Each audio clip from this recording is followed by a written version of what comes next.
Right, we're live. Hello. Hello, Iman. Hello, chat. Howdy. Happy New Year to all. I haven't seen you all since last year. No, no, no. It seems like a whole no, it's a whole day.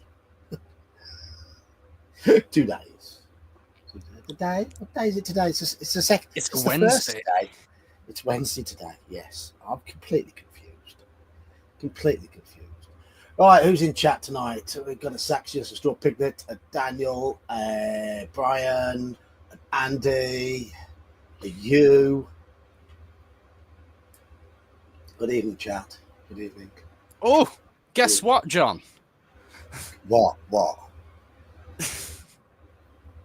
Oh, a member for 13 months. Unlucky for some. Unlucky for you. I'm 4 months old. So, we have had some gaming over the last week, haven't we? Haven't we, Mark? Have we? We had a Monday night Call of Cthulhu game, didn't we? Yes, we did. Yes, we did. Where's Saxius? I need him to listen to this so he can derive joy from it. Oh, he'll listen. He'll catch up. Tell chat what you did. Do you want me to run through the whole thing or just the end bit? Just the end bit. Just the end bit. Okay, so we were coming up towards what was assumedly the end of the scenario, which it was. It was, yes. We'd recovered the stolen items that we were looking for. And now you're breaking up. Good time for microwaving in the house. Yes.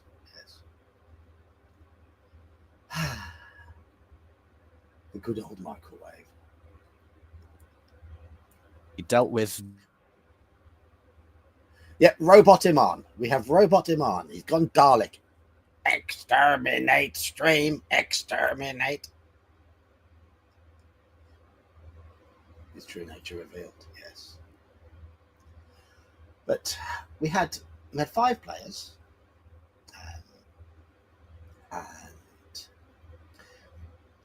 And we pretty much discovered a flaw in the scenario. In that the 2 times I've run this particular scenario, a big chunk has been missed out because there's not enough of a hook for the characters to go and see this one particular individual before they probe this other lead, which does mean they sort of blunder a little bit unknowingly into the final location, which I didn't know would be the final location. And so that's a little flaw in the scenario, but it can be played around with. There are ways of maybe if I run it again, I will adjust the order that information is given out in order to make sure this other bit is played. But it doesn't matter. It can be done. I mean, both my groups have played through this scenario have been successful. But there's always been a bit of carnage at the end. And on Monday night's game, it was Iman who suffered the carnage. You're back. Oh, he is back. Yes, he's back. You're back. I think so. I think my brother just decided to use the microwave, even though he saw me using the laptop. Okay. So explain how you suffered due to the carnage at the end. So we'd done what we were supposed to do, and we thought the adventure was over. But we walked into this building with an extra person who wasn't part of our group, and we thought, oh well, we should probably rescue him because we can hear him calling for help, or at least I thought that. I opened this door, and what do I? You've been microwaved again. There's going to be a murder in Burnley tonight.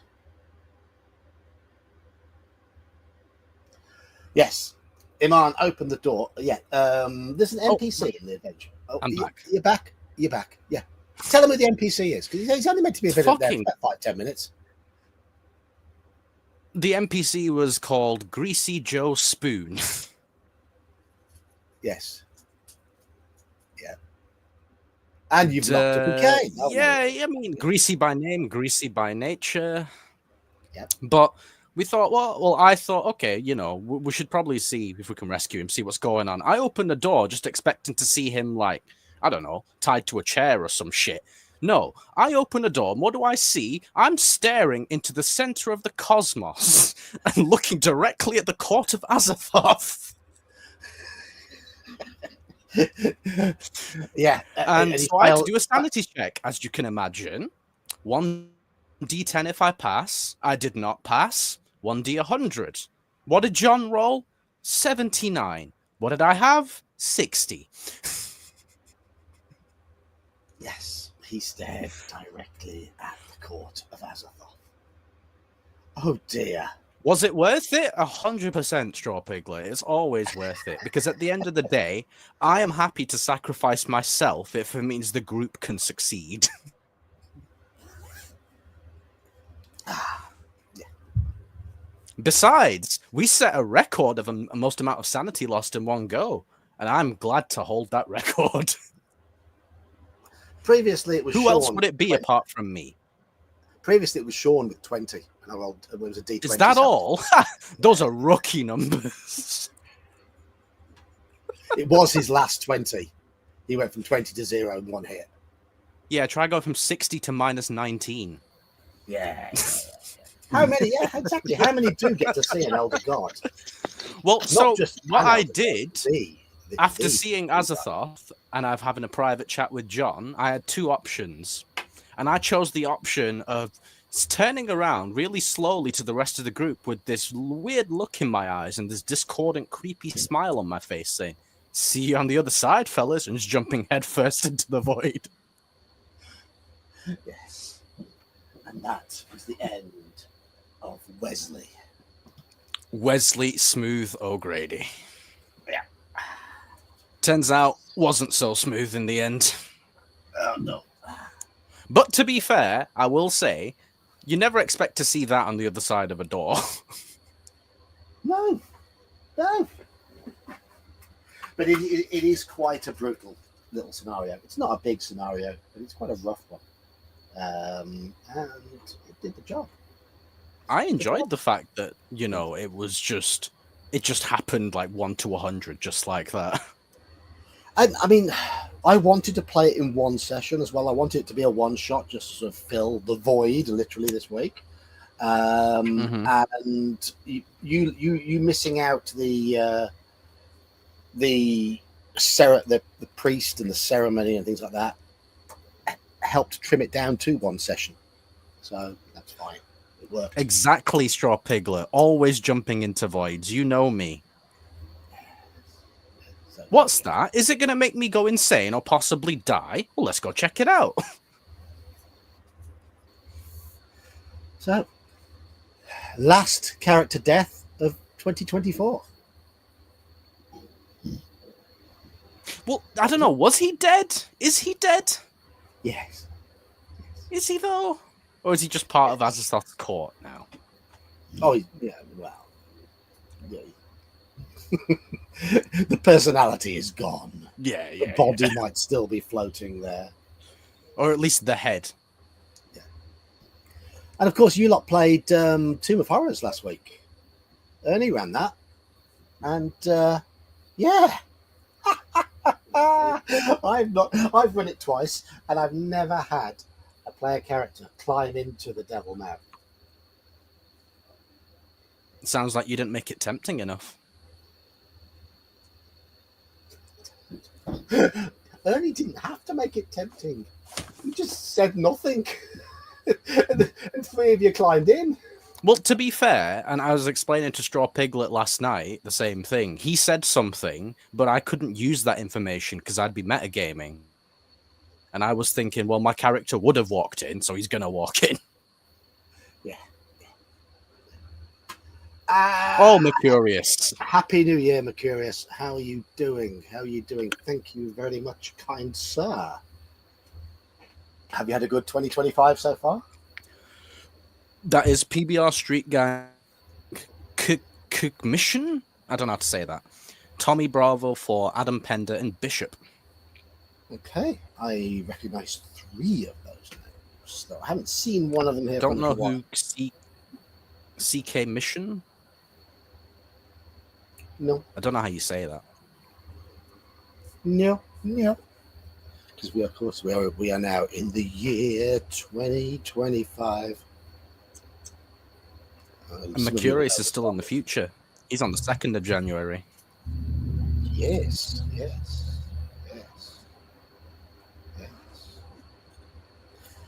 Ah, right. I have a cup of tea. I have cake in my belly. I have work tomorrow. I have to sort out my sleeping pattern, so I can't do a late one tonight because my sleeping schedule is all over the place. I've been waking up at 10:30, 11 o'clock, and I've got to be in work for 10 tomorrow. I'm only doing a 10 till 4 shift. So I need to be up and out of my pit by about 8:30ish. Into the shower. Freshen up, spot a breakfast, and go and open the shop for no customers because the 2nd of January is always completely dead. But the boss insists on the shop being opened. The last 5 or 6 years I've been working there, we haven't opened on the 2nd. This time we are going to. Because the shop on the corner, that's our rival, will be open. So. What? There we go. No. You can have vape battles. Vape wars. Yeah. Yeah, you're gonna be seeing who can produce the biggest puff of cloud out of the shop. Oh, that's all stopped now. You call that a cloud? Let me fucking show you. That was the thing about 5 years ago, Iman. Now it's just about. I don't know. I don't work in a vape shop. It was all about big clouds 5 or 6 years ago, but that's all gone now. What's the latest trend now then? Oh, just little devices with decent flavour. Right, we have a Daniel. Is there waiting there patiently. Hello, good sir. Evening.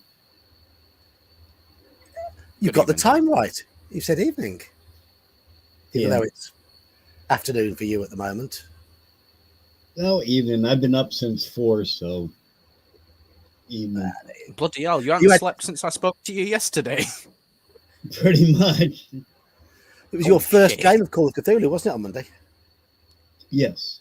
Was that the first ever game you've ever played in your life of Call of Cthulhu? Yeah, just because even though I want to play on the Tuesday games, it's just getting the time to make up the character and everything.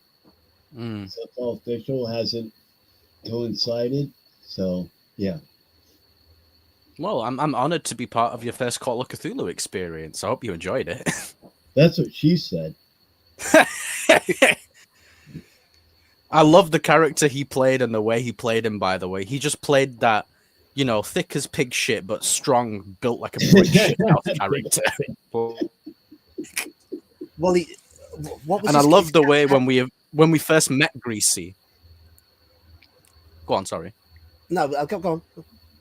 I was just going to say, I love the way he role-played when we first met Greasy, because he was like being the muscle of the group. Hey, Pug, show him, will you? He's like, okay. Drags him up to his feet, like elbows him in his nose. Yeah, he's basically playing an enforcer type. Oh, it's so they're funny. all bad guys. And Pug, Marty Pug O'Connor, I believe. Is it his name? Something like that? Yes. Yes, that's right. Strength 90, education 20, I think his stats were like. Yeah, something like that. So he was, I think con 75, size 80 something as well. Like, yeah. Big fucking dude. Yeah. And I loved it because when we needed him, we just sit back and let Marty do the work. That's what he was in there for. Hey, Marty, he's talking us a bit funny. Show him, will you? Oh, you got it, boss. Yes. It was really fun. Yeah. And Straw Piglet, I really think that you'd enjoy Call of Cthulhu. I really do. Well, as we know, Piglet's he's an analytical type player. He doesn't do the deep role play, voices, anything like that. But he likes to analyze. He likes to plan. And there is very much there is that element in Call of Cthulhu. There is that element quite deeply in Call of Cthulhu. So, yeah. Right, where did we get to?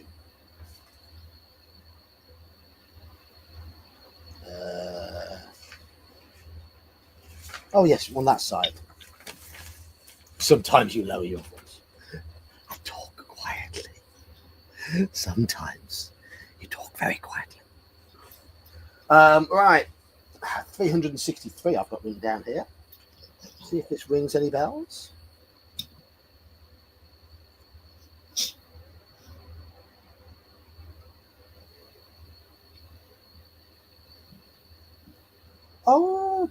Okay, we're in an ice cave. Do you remember that bit? Oh, we've lost Iman again. Sorry. Do you remember we were in an ice cave? Yes, I do, and the ice sword just got broken, which pissed me off. Because I think we needed that. I'm not sure, but it sounded like it would have been useful. We've got an axe. We've got one meal left. We've got one use of the penis mightier left. We're on 11 agility, 10 combat, and 13 endurance. So we're doing okay. We're doing okay. It wasn't meant to be, Piglet. It wasn't meant to be.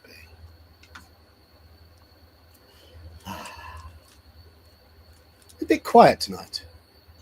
People are a bit quiet. I think. I think it's really. Is it the week for stream? Yeah, it's New Year's Day, isn't it? So here we go. Let me get some light on behind me. I can't reach the light switch. Oh, there we go. There we go. Because this chair doesn't move back. No one else. Yeah, well, you had to win all the votes. Yes. Right. There's still two of us here to outdo you, Strawberry, but everyone's hungover. Yeah. Yes. I had a couple of drinks last night, nothing too much. We played cards. We played a game of Guillotine. It's a card game. And my daughter won. I came second, the wife third, the son was fourth. Then we played Sushi Go. The daughter won. I played Sushi Go again. The daughter won. You're getting a... I'm sensing a pattern here. Yeah. And then we played Uno Flip, and the wife won that. So I didn't win anything. My son loves that game. I came second in Uno Flip. I came second in the first game of Sushi Go. No, I came last in the first game of Sushi Go and second in the second one. And I came second in Guillotine. You've basically got to mix up sushi. It's a card game. And you pick a card to use and you pass the remainder of the hand to the person to the left and they pick a card and pass it on. And you're trying to collect groups of different ingredients to make your meal. Very, very simple. Very simple. Is it based on points or what? Yeah. Okay. You need to collect 2 tempura cards, for example, to get 5 points. You need to collect 3 sashimi cards, I think it is, to get 10 points. The person who has got the most pudding gets +6. The person who's got the least pudding gets -6. There's maki rolls. The person with the most maki rolls gets 6 points. The person second most maki rolls gets 3. And chopsticks allow you to play 2 cards. Okay. And you could use wasabi sauce to enhance some of the ingredients to get extra points. Just like real sushi. Yeah. Right. Here we go. On the other side of the ice cave, the tunnel continues on its undulating way through the glacier. And you follow it until you eventually emerge on the far side, at the northern edge of the mountain pass. You make your way through the mountains until the ground underfoot starts to slope downwards, and you find yourself looking out across a vast ice sheet. And there, not half a league away, you see the flickering of candlelight coming from the windows of a vast structure of stone and wood. It must be Santa's workshop. Turn to 100.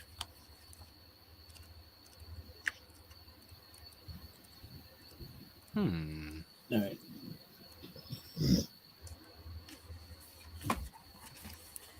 You rush towards the edifice, your heart pounding in your chest, running as fast as the deep snow will allow.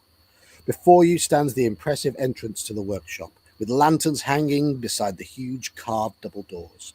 But off to the left, you see what appear to be the stables where Father Christmas must keep his reindeer. Do you want to approach the workshop via the main entrance, or would you rather sneak around the side of the building to gain access through the stables? So main entrance or stables, those are your choices, people. There's not many of you, so I hope these votes will come in. Main entrance. Main entrance from Imar. I'll agree with the main entrance. Meow.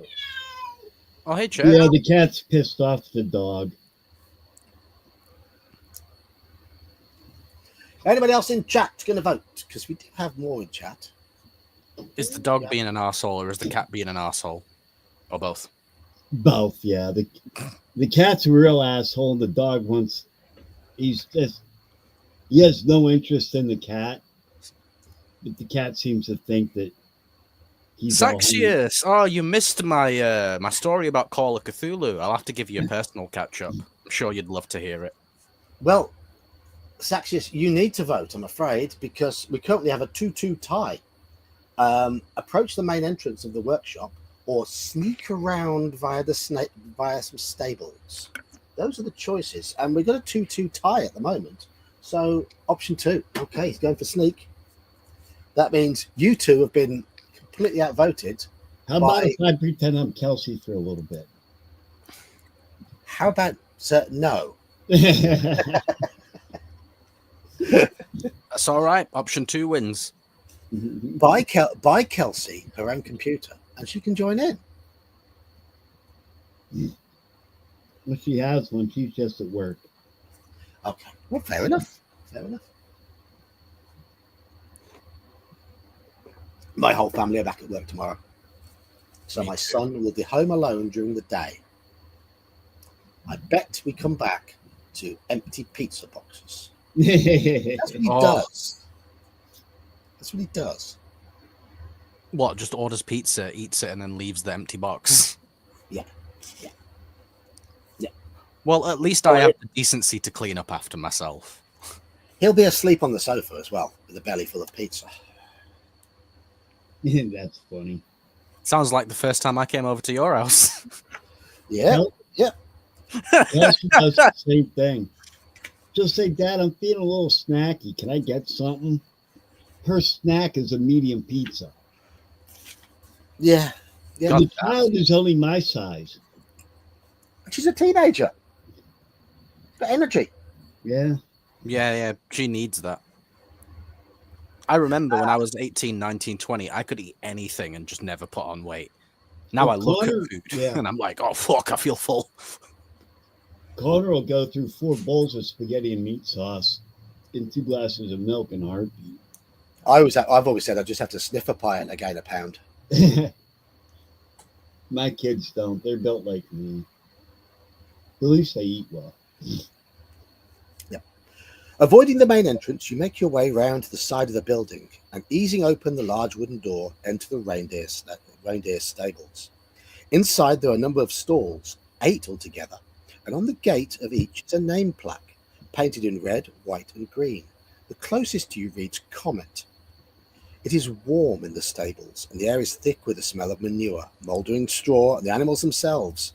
However, your arrival has clearly unsettled the beasts, as they start to snort and stamp the floor in agitation. But then, all things considered, it's hardly surprising if they're on edge. Do we have some carrots? No, we don't. Nope. No, we don't have carrots.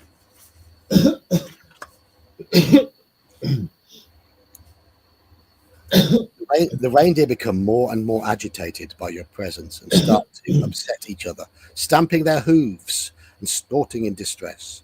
And it is not long before you hear the grating of a door handle turning and the creak of hinges. Opening the gate to one of the stalls, you dart through and find yourself in what must be the only empty pen in the place.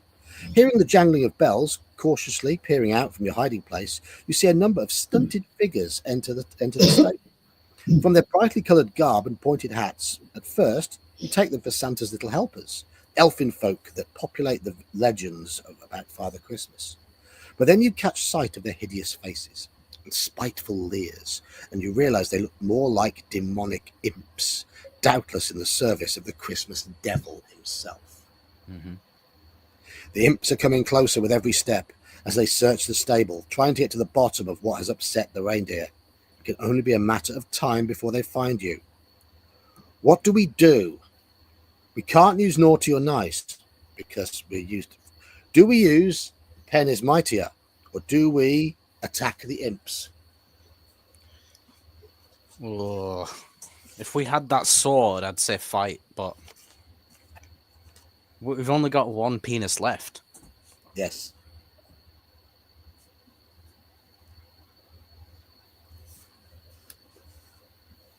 Doesn't say how many imps. I think we might need pen as mightier, so I'll say fight. Yeah, that's what I was thinking. Okay. I go with fight.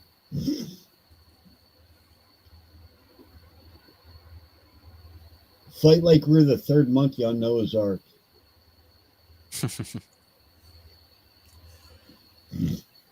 Everybody apart from Saxius says attack.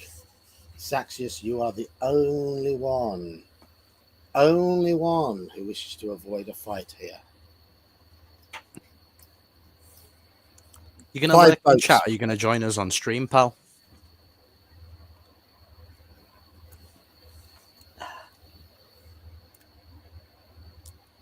Yep, he's standing on the hill. Yes. I need to stand on a hill. Makes me taller.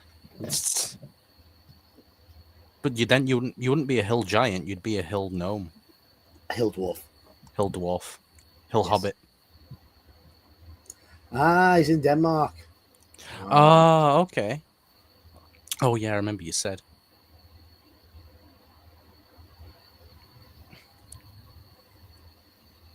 Leaping out from the stall, you take the imps by surprise. The creatures crying out in alarm as you attack. In this battle, you have the initiative, so we get +1 on all our rolls. Let's go. So we fight in this with a combat score of 11. Ha! Not calling out penis while the family is around. Hey! I take it you're wearing headphones as well, so they can't hear us saying it.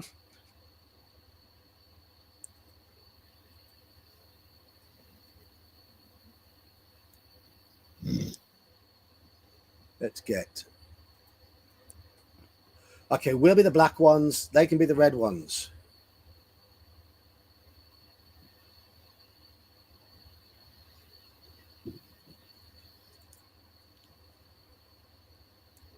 We win. We're the black ones. He's the red ones, but they've got a combat of 6. Oh yeah, we win. And we've got a combat of 11. So yeah, we've won that one. Need to hit this first one 3 times.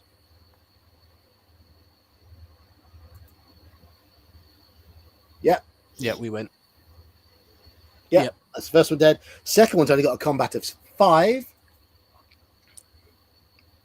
Oh, yeah, no, we win. Fine. Yeah, we're still fine. We're still fine. Still fine. Yeah. Yeah. 3-8. 3-8 is 14-13. So yeah, we just win that one as well. Well, it's last 4-8. Yeah. 4-8. Oh, right. Yeah. Yeah. 4-8 is 14-13. I added it up right. Okay. Last one has got 6. Hello, Dungeon Minister. Happy New Year, mate. Hopefully I'll see you at Claricon this year. 4-9. We've been hit. Oh. We've been hit. 8-9. 7-6.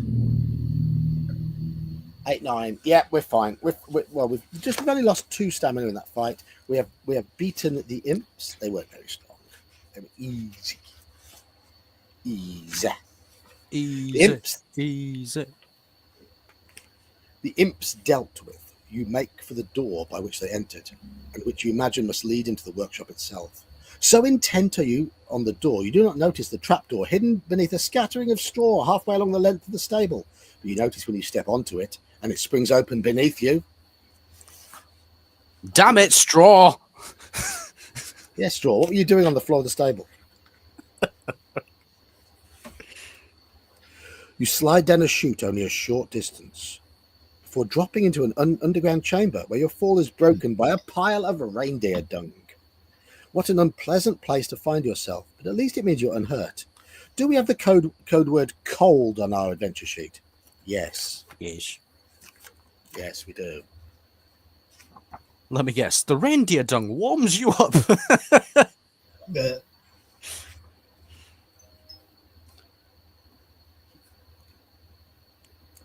Climbing down from the top of the mound of manure, you make your way along an underground passage, which ends at a small chamber. The only interesting features of the room are the two doors leading from it. Both bear painted wooden plaques, but the one on the left reads Toys, while the sign on the door on the right reads Games. You doubt you could climb the slippery chute back up to the trapdoor, so the only way onwards is through one of these doors in front of you. But which door will you choose? Do we go through the one marked Toys or the one marked Games? Hello, Michael. Happy New Year, Mike. Toys or Games? Don't they all go together? Toys. I'm going to go with, toys.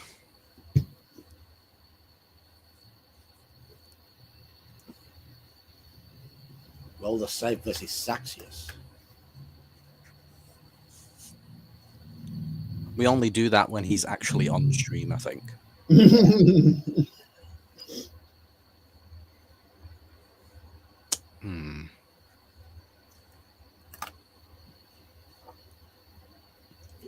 We played Call of Cthulhu on Monday, and it was far worse than Manure in that. So they were, far worse. Yeah, one of those rooms in particular really freaked me out, and it wasn't the one at the end. Was it the one with the upside down person who was dripping onto the floor with gravity being odd? It was slightly after that. There was 4 bodies hanging from the Oh, the hanged family. Yes. Yeah, them. That was fucked up.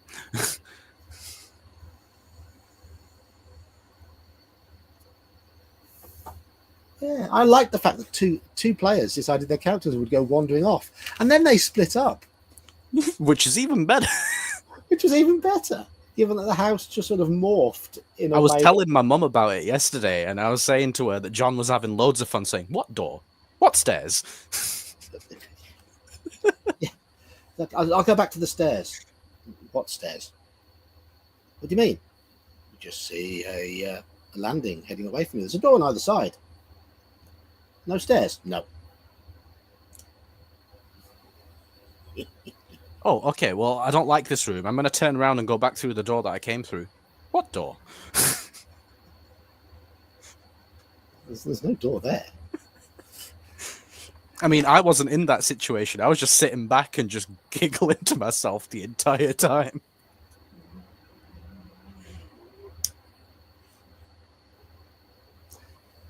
Yeah, do you know what? That would be a scenario that I'd quite like to run, maybe in the future as well.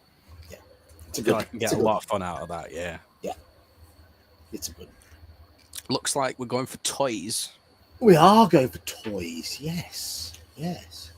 Are they in the attic? Well done, Michael. That's good to hear. I mean, the thing is, I'm glad to hear it, mate. Yeah. I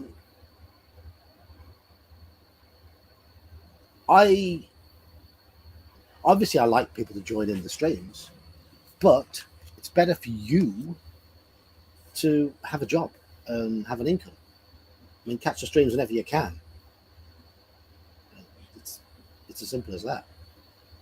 I have to work the streams around my job, and it's normal. And you guys, when you're watching, if you've got work, family, it takes precedence. Real life always takes priority. It does, yeah. It has to. And we all understand and appreciate that. It's a mutual understanding with all of us. Happy New Year, everyone! Oh my God, it's so loud. Happy New Year, mate. Hello, Joker. How you doing? Not too bad. How you doing? All right. Ah, okay. So where were we? We've chosen toys. Oh, 432.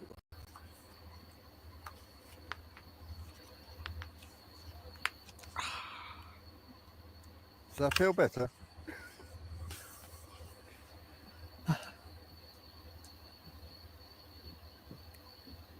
Yeah, I worked in video games for 5 years and lost my job during that first bubble bursting around 2001. And I was in the technical support side of it, and our department was just completely dismantled. That was 23 years ago, so I'm long gone from that industry. Opening the door labelled toys, you step through and find yourself in a large room, lit by a single lantern hanging from the middle of the ceiling. Roll 1d6.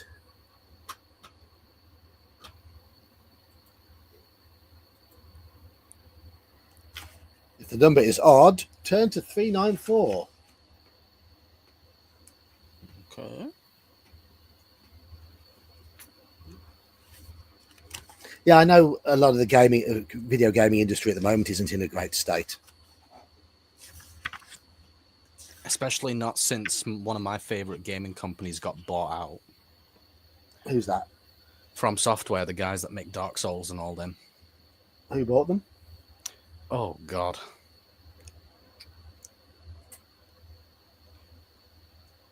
Wasn't I'm have to check Microsoft. because I'm having a blank.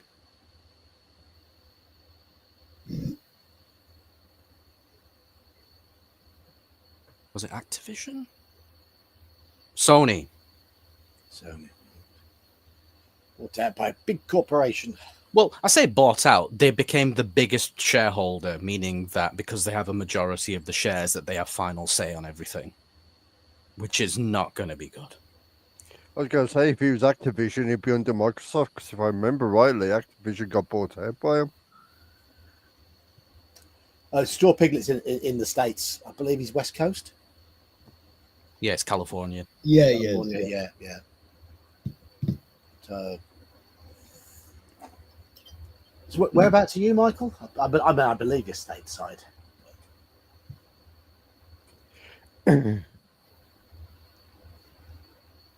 So what's on 394? What's on 394?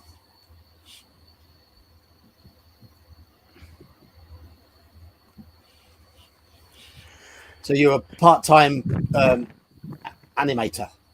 That's pretty cool. Ah, you may have crossed paths at some point with the piglet. Ooh. Sounds like you guys might have to dig a little deeper into this.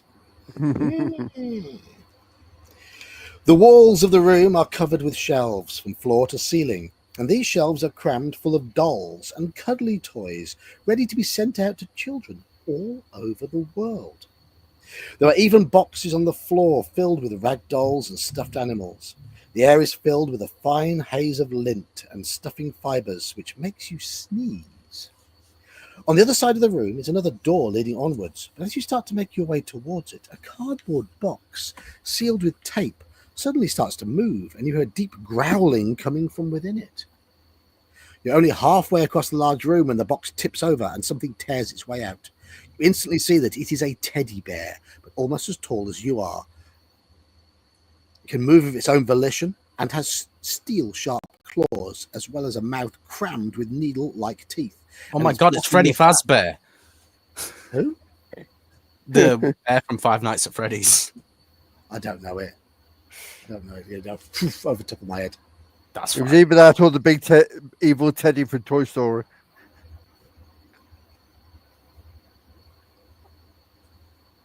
Well, the only one I Toy know is Story 3. Toy Story 3. Ah, yeah.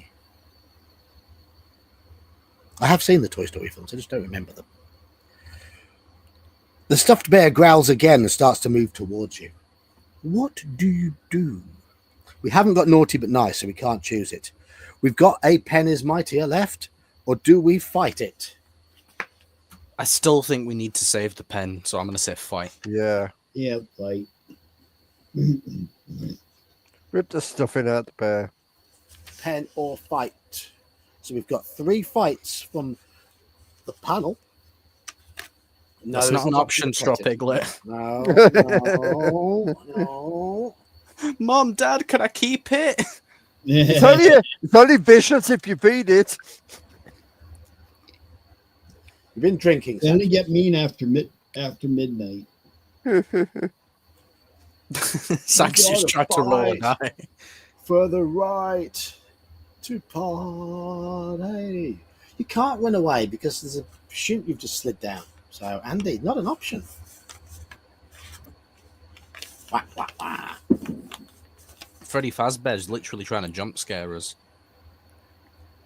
Anyway, we have 6 votes for fight and no votes for mighty penis. So, hit it with a plank. There we go. Parley is not an option. Not an option, Brian. Right. Prepare to defend yourself against the malign teddy bear. 281.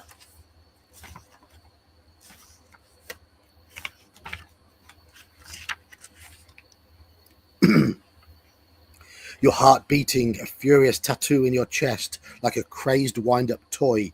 You prepare to battle the bear. In this battle, you have the initiative. It's not very tough. Don't worry. We didn't need to worry. We didn't need to worry. We'll be blue in this one.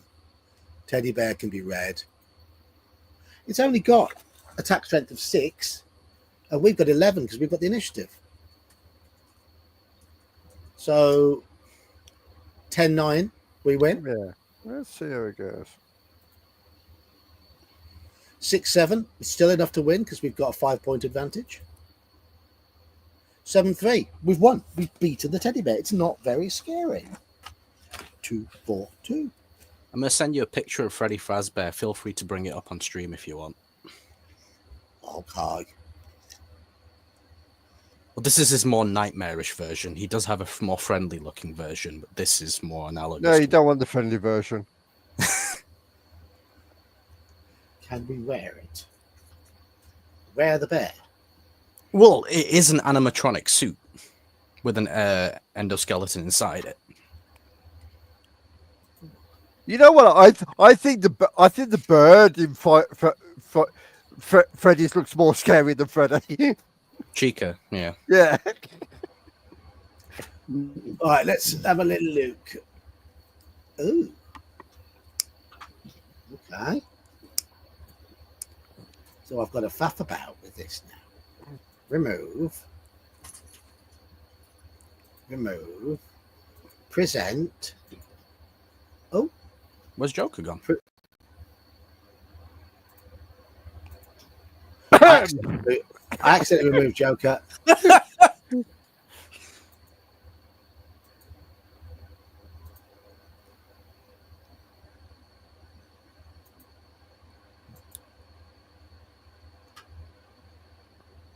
Whoa. There he is. Say Yeah. hi. He just tried to attack us, but we just killed him. Yes. Took his Yes. batteries out.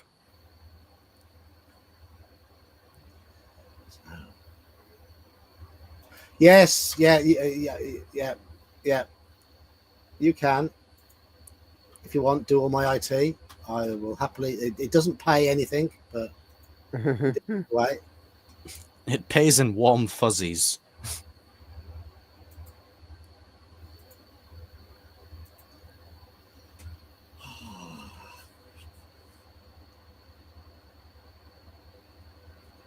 I don't pay people. No, I don't pay people.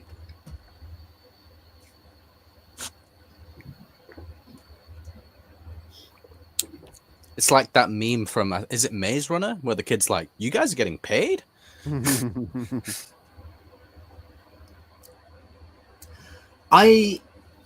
This year, I have decided Ooh. I have got so much unused RPG stuff. I'm going to be very, very selective regarding what material I buy. I think it's more important to spend the money I have on making sure I get to play as many games face to face with friends. I think that's better way of doing it. So I want to go to spend it on the conventions. I want to go to Clericon again. Thanks, Oscar. So that's my plan this year. I knew it was the kid from Maze Runner whose name I can't remember right now. That's why. So I'm not going to be buying much in the way of RPG stuff this year. I'm going to be trying to use everything I've got already and try and play some of the things that we've not played before. I half expected you to say, "No, I'm going to spend it on more racing stuff." No, I've got all the racing stuff I need now. Christmas sorted that. So, yeah, I'd like to be able to go to Clericon again. Hopefully, we'll go to the Chaosium Con in May. And I'm going to look around for conventions and things like that. And just try and make sure do as much face-to-face gaming as possible because that's where it's at. Games Expo again. No, Chaosium Con, hopefully. Looks like we're going to Chaosium Con this year because it's the weekend before Games Expo. Oh, is it? And it's their first ever one in the UK. Yes, the first one they've ever had in the UK. So it's a. Were you driving there and back each day or something? We're going to look into the cost of accommodation. Cool. I don't know. I mean, it depends how much accommodation costs. Depends if there's any available, that sort of thing. If we do have to drive back, I mean, then I'm happy to drive. It's only an hour and a half. Yeah. I've got a car. John's got a car. Mike's got a car. Yeah. Keep one in the loop. Yes. If we happen to find any Northerners, I'm happy to bring them.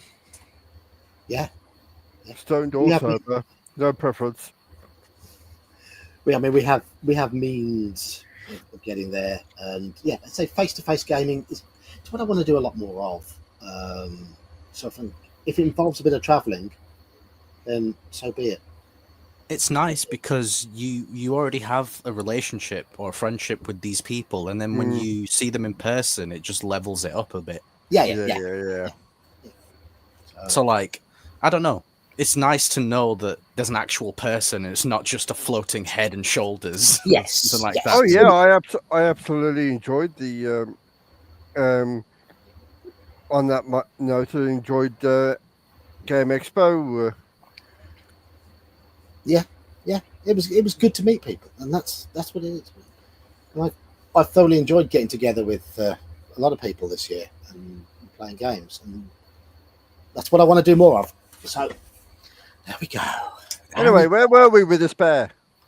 We killed it, so Do we need the circuitry? we killed Freddy Fazbear.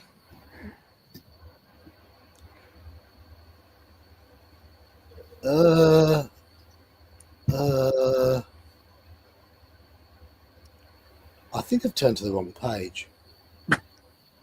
Thanks for the update, Andy. I knew you would check.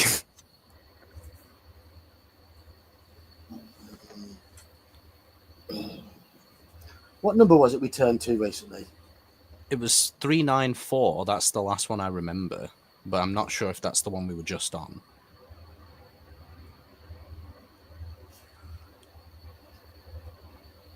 $281 was Fight the Bear.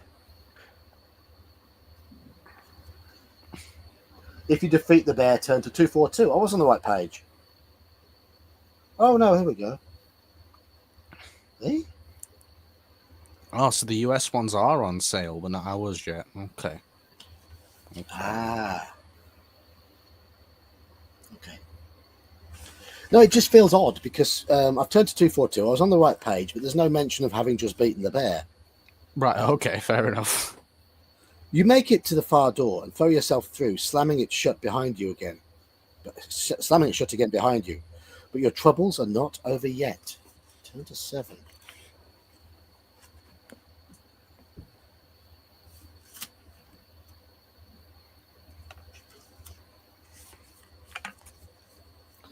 Suddenly beset by a grinding of gears, you look up to discover that you are locked within the targeting sights of a mechanical toy robot. It's taller than you are, and its eye visor glows with a malevolent red light, while bolts of blue lightning arc between the antenna protruding from its angular head. As it raises its arms, you see that in its hands the robot is holding a pair of glowing ray guns. In the split second before it unleashes a fusillade of coruscating energy beams. Are we in position? Are we in the possession of a box of delights? Seems like the box of delights was the key thing to find in this. No, we haven't got the box of delights. Turn to 173. There isn't time to think as the robot fires its ray guns, only to react. Take an agility test. Oh, Agility test. Oh,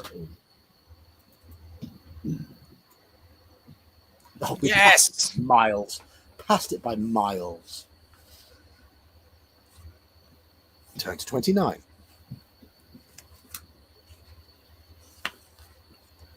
That robot telegraphed his attack. Throwing yourself forwards, you roll across the door. Roll across the floor. Robot's fusillade of laser fire hitting the door, which you were standing in front of until only a moment ago, and come back up onto your feet right next to the robot. Yeah, we've done a couple of agility tests, but yeah, there's not a lot of them. Knocking the guns from its pincer claw hands, you prepare to take on the battery-powered brute. Okay, do we want the pen is mightier, or do we fight it with the initiative? Fight it. Yeah, fight it. If we have initiative, definitely. Initiative is basically +1 to attack rolls. So. Put them dukes up, boy.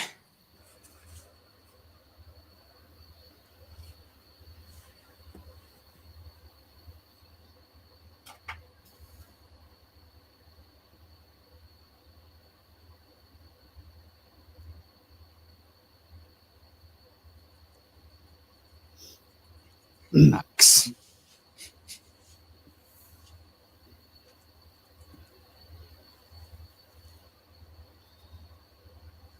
Yeah, you have lost, Michael. You've lost big time. It's 5-1 at the moment for fighting, and Straw, I think, is going for fight as well there with axing a couple of questions.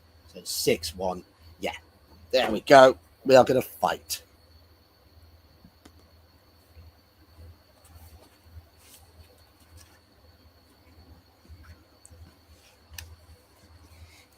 Oh, it's a bit tougher. The robot moves towards you on roller feet and tries to grab you with its snapping pincers. Which one of you has the initiative will depend on how you got to this point. I'm glad we do, because it has... thanks to its armored shell, you must reduce any damage you do by 1 point. So we do 1 point per hit. Oh. What's its endurance? 8. And its combat is 8. So it's not... We've got combat of 11 for this fight. So we've got a big advantage. We're blue, so we've it's got red. 11 or 12? We've got 11. 7-3 With the is a win +1. for us. Yes. 10's our usual combat rating. Okay. 7-11. 7-11 is a loss for us. We're down to 9. 9-5 is a win for us. 9-7 is a win for us. 5-6 is still a win for us. So it's down to 4 endurance. 11-6. 7-6. Win. 3-8 is a loss. It's got 2 endurance left. 6-7 is a win. Yes. 10-9 is a win. We do win. We are down to 9 endurance. 7 endurance, sorry. We might have to eat our last food. I was going to say, let's have some nom-noms. Yep. If you overcome the battery-powered automaton, turn to 390. We will have our nom-noms. I'm glad we stopped to look in the kitchen. Yes. Otherwise, we'd already be dead.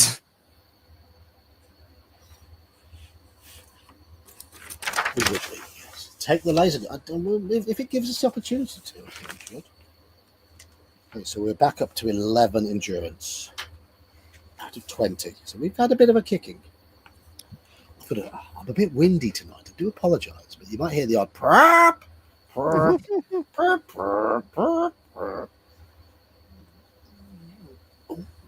Blame my daughter's cooking. She cooked tea tonight. We had sweet potato mash, a baked spiced chicken, and broccoli, which was cooked in with the chicken. Cool. Very nice. Very nice. Looks like you're getting. Looks. Oh no, I'm reading the wrong one there. The robot no longer a threat. You open the door it was guarding and step through. Turn to 492. Blame the broccoli. Yes. Most likely the leftover Chinese I had for lunch, to be honest.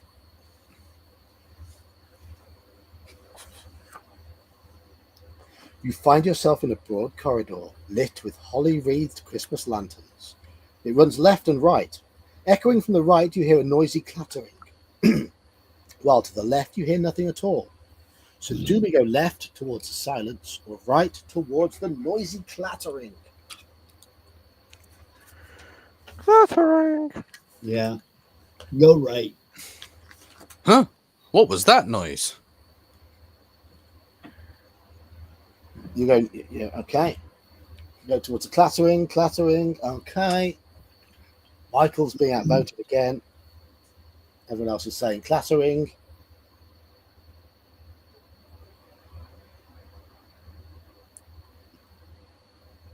There's always one person who gets heavily outvoted. It's usually Mercurius. Usually does it on purpose. But I feel like there might also be an element of chat like going, do you know what? Let's just Yeah. like somehow they're like a hive mind. Yes.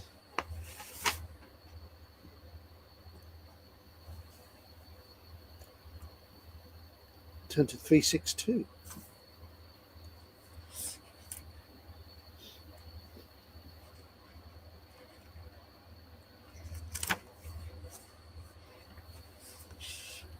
Making your way along the lantern-lit corridor, you eventually come to a set of double doors, which swing open at your touch, and you find yourself at the entrance to a cavernous kitchen. Everywhere you look, strange, overweight, goblin-like creatures wearing food-stained aprons and tall chef's hats are preparing platters of the most marvellous confections. You can see trays of marzipan fruits, candy canes, meringues, candied fruits, toffee apples, as well as the most magnificent jellies, bowls of boiled sweets, mountains of mince pies, donuts, cakes, and cream horns. Hello, Doc. The sight of the sublime sweetmeats and the delectable syrupy scent that fills the air have your mouth watering in moments. A great oven bathes the kitchen in its infernal glow, whilst making it almost unbearably hot for someone wearing a dressing gown. Which you are. On the far side of the kitchen stands a set of double doors, which you hope will lead you up to Father Christmas's workshop.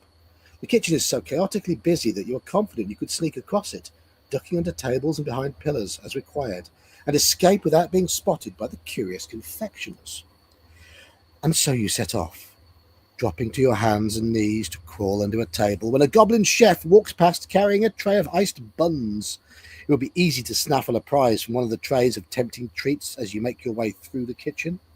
Do you want to give in to temptation and help yourself to a cooling toffee apple? Or will you attempt to make your way across the kitchen without giving in to temptation? No temptation. No. Risk it for the biscuit or apple. Help myself. So we have risk or no. So we have 2 risk, 1 no. Yeah. Straw piglets. It says no. How is our stamina? Screwed. No, we're on half stamina, roughly. 11 out of 20. Andy gives in. I might have to go and get myself a drink. I've got a bit of a frog in my throat. I apologise if I'm coughing. I thought you went to Canada, not France. I was going to say, you're supposed to kiss the frogs, not swallow them. Funny man. So 3 risk, 2. Okay, you're changing to take the food. Okay.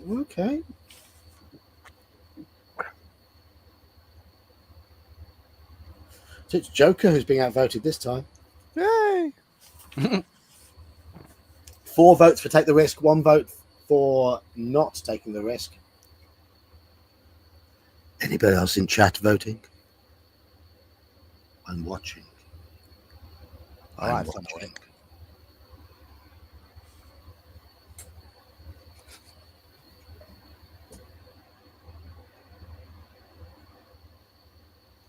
That's it. Yep, we're risking it for the biscuit. Oh yeah, there we go. Yep.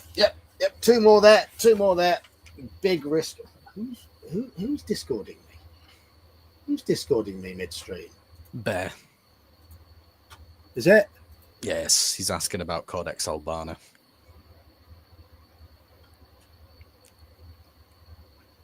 Well, I'm free on the 11th.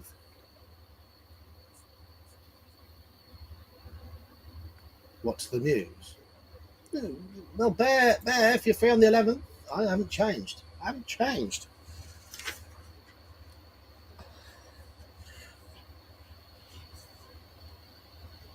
332.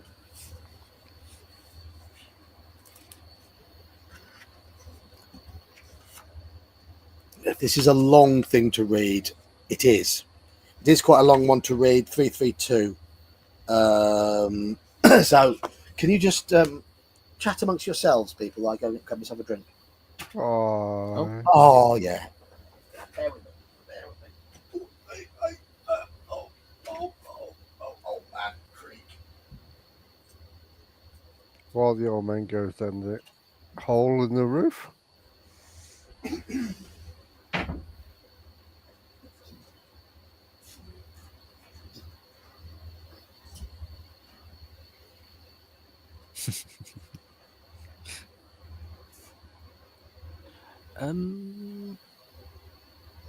I'm thinking we're pretty close to the end of the book because it seems to be throwing a lot of enemies at us. Yeah, there is that.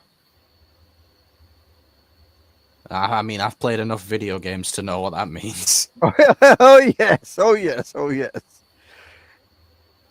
And talking about that, there was a very I watched the stream earlier that you did the other day. Oh, Your boss man. run. Appreciate it. Yeah, could have gone a little bit smoother, but I think I made up for it. Yeah, you made up for it.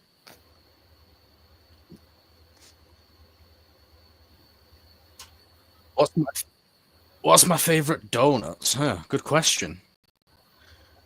Eatable Bavarian cream chocolate covered. I mean, I classified like filled donuts and donuts as different things.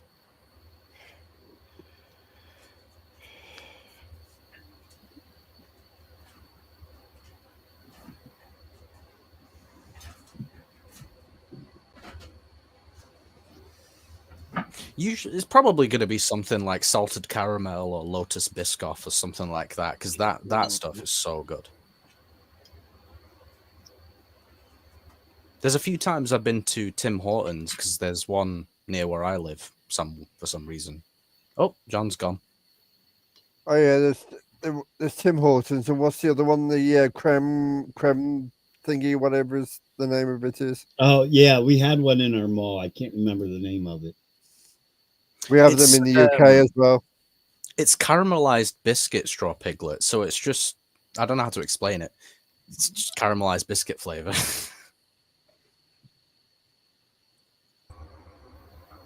Oh no, he's back. No, when I placed the book down on my keyboard, beside me, it kicked me out.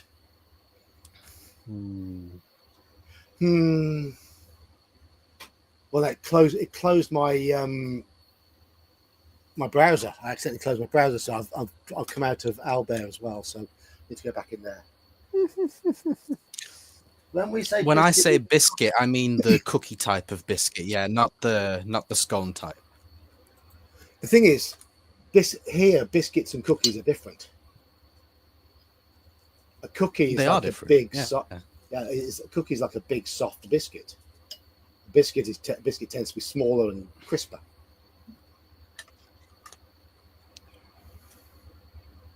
Unless you're the poor confused Jaffa cake that doesn't know what shelf he Which should is be why I on. always thought it was.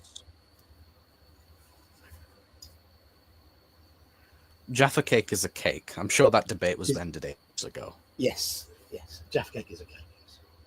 Yes, but it's never been with the Because cake. It's never with the cake cakes section. It's a good point.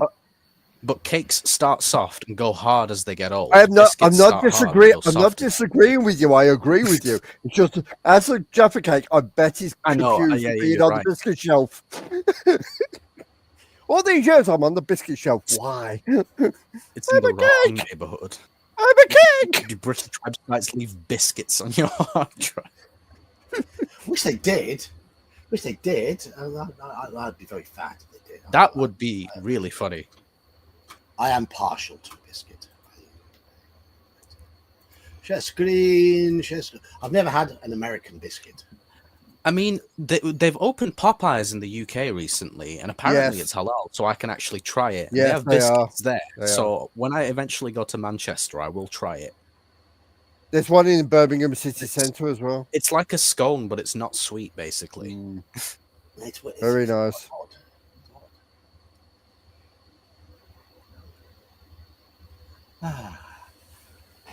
Right. Okay. So where was we?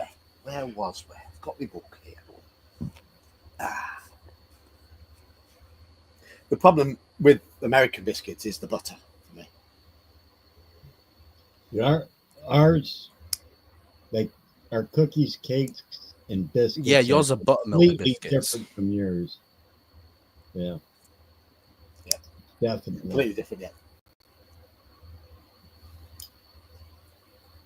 But over here, our version of scones tend to be eaten with jam and cream. They're a dessert, a sweet snack. The idea of having them with a gravy seems odd. So a biscuit But is made they're with biscuits. They're buttermilk biscuits. correct. Yeah. There's those. There is a difference, but basically the same thing. But yeah, biscuits are either cut them in half and put butter on them, or you use them to make like a ham and egg sandwich, or you cut them in half and then you put a sausage or beef gravy over them, kind of like shit on a shingle, only with a biscuit instead of toast. It's like chicken and biscuits. It's chopped up chicken and like a mildly spicy gravy over a cut in half buttermilk biscuit. And they're really good. Okay. I'll take your word for it. It's not something I've ever seen. I mean, I've seen it on the internet.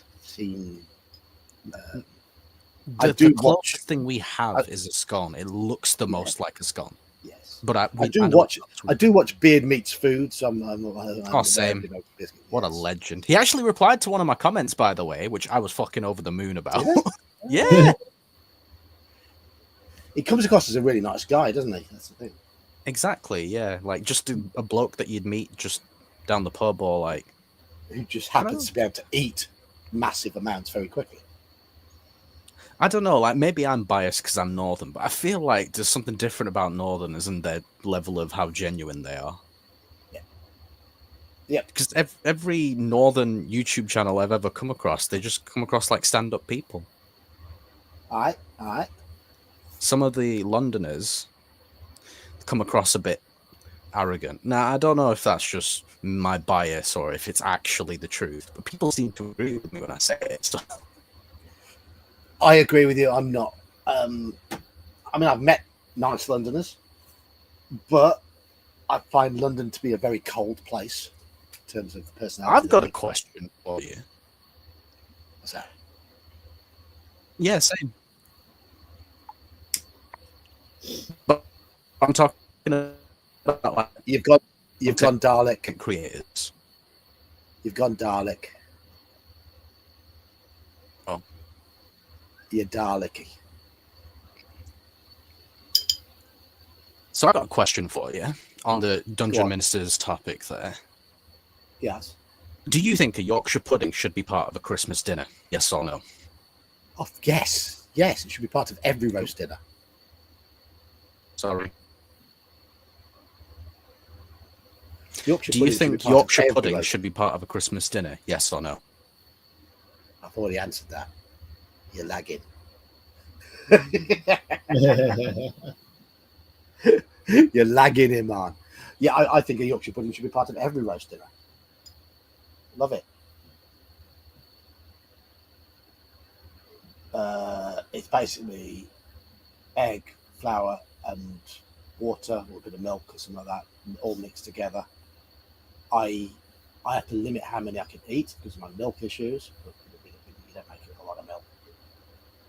And yeah. You had made egg. That's all. I love eggs. So yeah, absolutely. And it's baked in the oven for about half an hour till it rises, and then you just smear beef gravy all over it. Oh, that'd be good. Yep. And in Yorkshire, they put their roast dinner inside a plate-sized Yorkshire pudding. Mm. Cool. So it's a plate-sized Yorkshire pudding. You put the dinner inside it, and you As use if it they're as not a greedy enough. and you use the Yorkshire pudding as a big bowl. Oh, it's gorgeous. Saxons, you're just weird. You're just weird.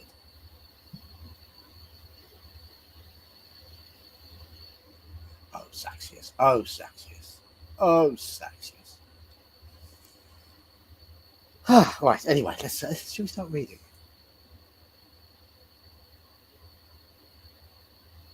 We know you're not English, Saxius. We know. No, you're a weird Dane. Yes. Strange hybrid creature.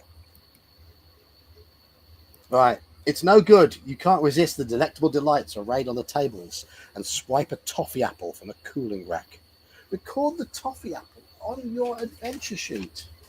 My adventure sheet is now very, very full. So I put all the votes on it, all the little ticks, bottom of all our votes. I would speak like this if you were on the room in the stream. I'd speak like this if you were in the room as well, Saxius. I saw you mention, Saxius, that you used to do martial arts when you were younger. I think you need to get yourself a gi, come to Birmingham, and we'll spar. I know you're bigger than me, but go on. You know it makes sense. You know it makes sense. And you're not allowed to bring an axe.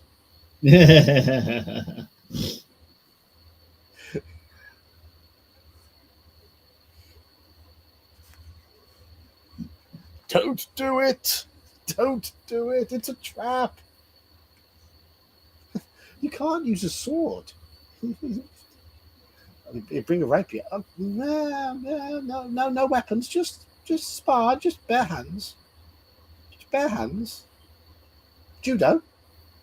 Or you can use taekwondo or whatever you want.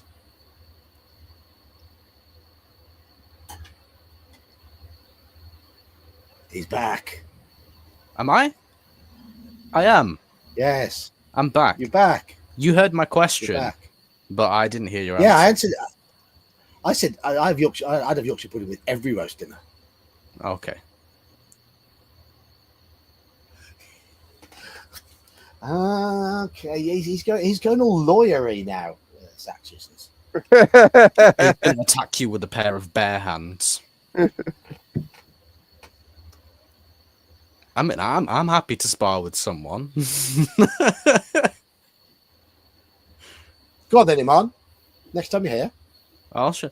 I showed you a thing or two. You showed me a thing or two. Yeah, yeah. Le shock. But as you continue to crawl across the kitchen using the tables for cover, you become aware of a high-pitched chuntering noise coming from behind you.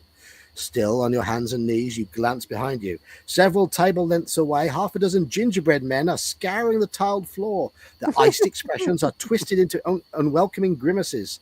It would seem that the kitchen has its own half-baked guardians. Scrambling from under the table, you duck into an alcove, hoping to escape the attention of the gingerbread men. But your decision is more of a case of out of the frying pan and into the fire than getting away by the skin of your teeth. Racks and racks of the cinnamon spice cookie creations drop down from the shelves in the alcove to attack. One of them even lands on your shoulder and bites you before you can shake it off. Lose 2 endurance points. Oh. Shake it off, shake it off. Oh, don't be doing that. Don't be doing that. Do you know the Muffin Man?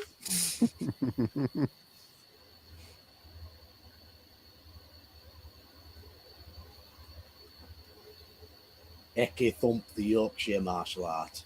That was from the goodies, that was, yes. Eggy thump. How do you want to deal with this new threat? Do we try offering the gingerbread men something in the hope of appeasing them, or do we defend ourselves once again? Appease or fight? Punch him on the conch. How dare you? Oh, did I remove you accidentally there? Yeah, it's fine. Punch him up the conch. Fight.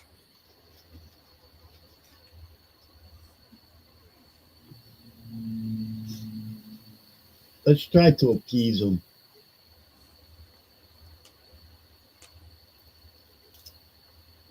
Fight or appease?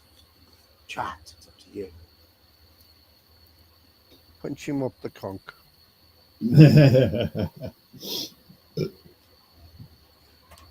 If it had been a martial arts battle 10 years ago, my money would have been on Andy.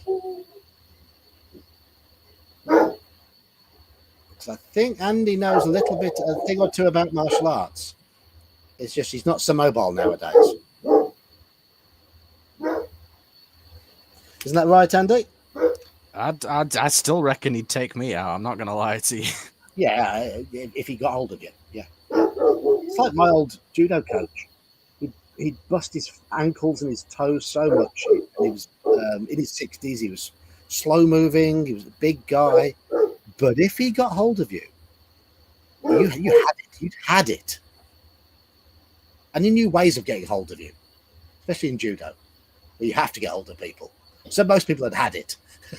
It's as simple as that. He's so physically strong.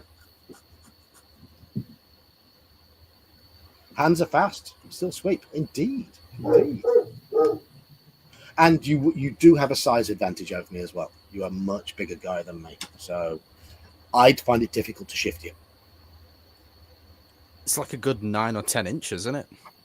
And think about the reach as well. Yeah, big reach difference. I'd say Andy's about 6'2", 6'3", I think. Yeah, 6'2"-ish now, I think. So, yeah, 8-9 inches taller than me. You're only little. No, you're not. No, you're not.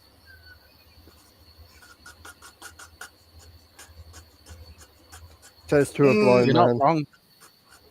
I know my limitations, though, Michael. I mean, when I do judo, well, I haven't done it for a while, but there's a way I had to fight, and Andy would be my absolute nightmare. He's exactly the wrong sort of person for me to fight. So I need to fight. Did you not see what Usyk did to Fury twice? I'd have to fight Andy. I have to fight. I have to stay away and pick my moment to get in to the inside, and that's the problem. I think I wouldn't have to get into the inside against Andy.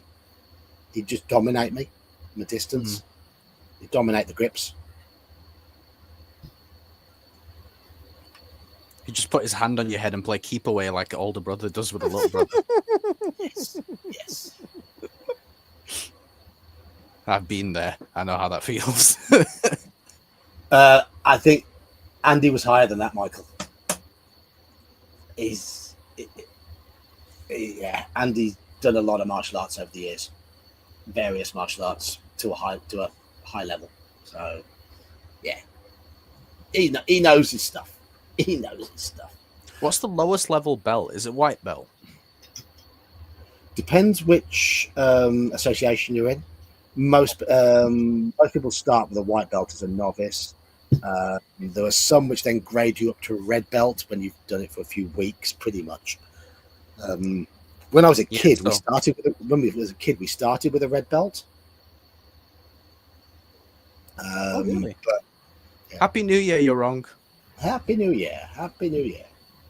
I'm this whole new type of belt. Are you guys ready to hear it? It's called no belt. No belt. Yes. Yeah, Andy's the same grade as me in judo, but he's got karate as well. I got my first dan in judo as well. I mean, I have zero official training. I will say that. I just train myself. Mm-hmm.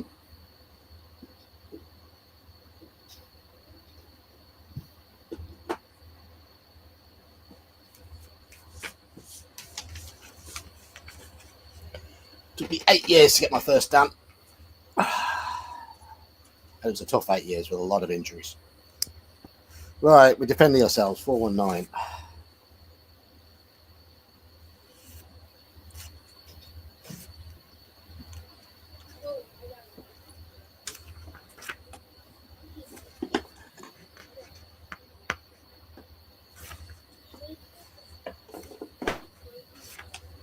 My black belt sadly hangs in the wardrobe, gathering dust, barely used because I got it just before COVID happened, and then my judo club closed down, and I haven't got back into the swing of it since. Were you not wearing it when I saw you?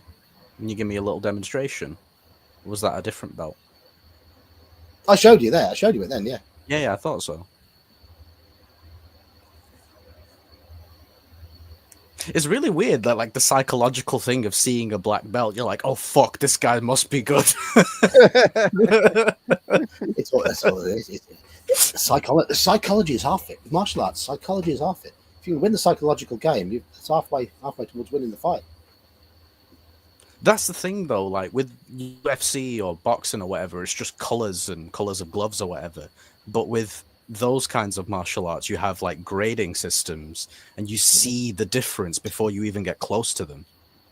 Like, oh fuck, this guy's better than me. Oh, this guy's not as good as me. You know, that sort of thing. Well, assumedly.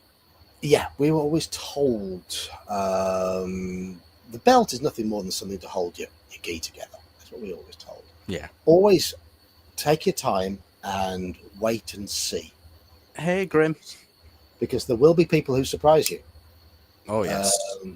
I certainly, when I went to my grading, I encountered brown belts who weren't as good as some of the green belts at our club.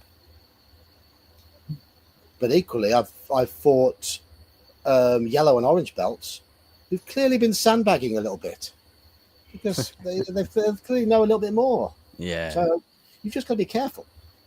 You've got to be careful.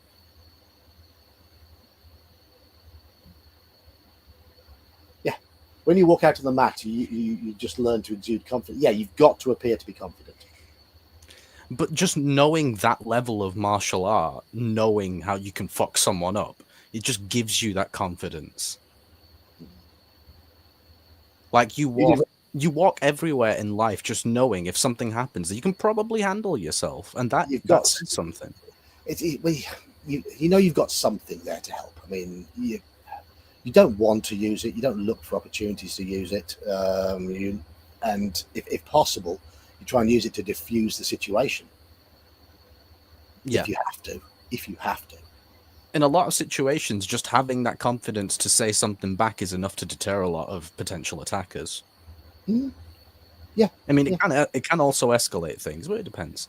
I'm not tough. No, I'm not. I'm old and slow. I'm physically pretty strong, but I'm old and slow now. So, Uh-oh. I'm being told off.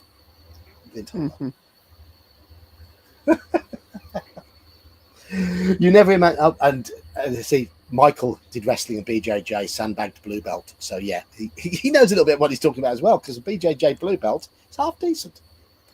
You never managed the day it would come when you would have to fight off a baker's dozen of gingerbread men. Do we do the pen is mightier now, or do we have no? Do we choose not to use a special ability here? Pen is mightier, or no? Yeah. I still think we No. need it. I'm gonna say no. Yeah, no. I mean, Joker? we might die. Nope. Nope. Okay. 10 or no?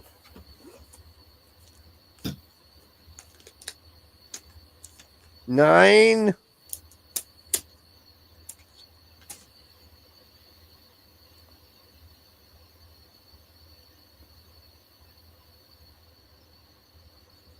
No pen. No pen.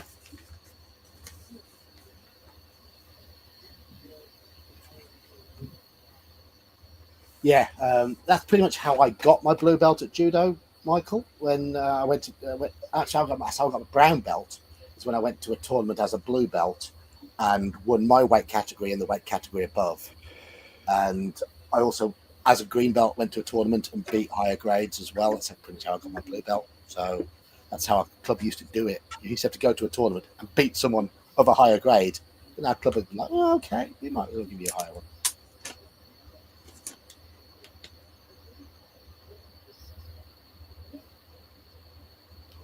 So, no pen.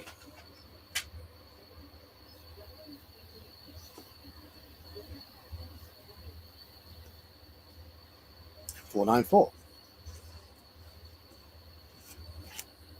Yeah, our club did a lot of the old sandbagging when it comes to belts. A bit naughty, really, but hey ho. Oh my God. Can this night get any stranger? It is the gingerbread men who have the initiative in this battle. Oh my God.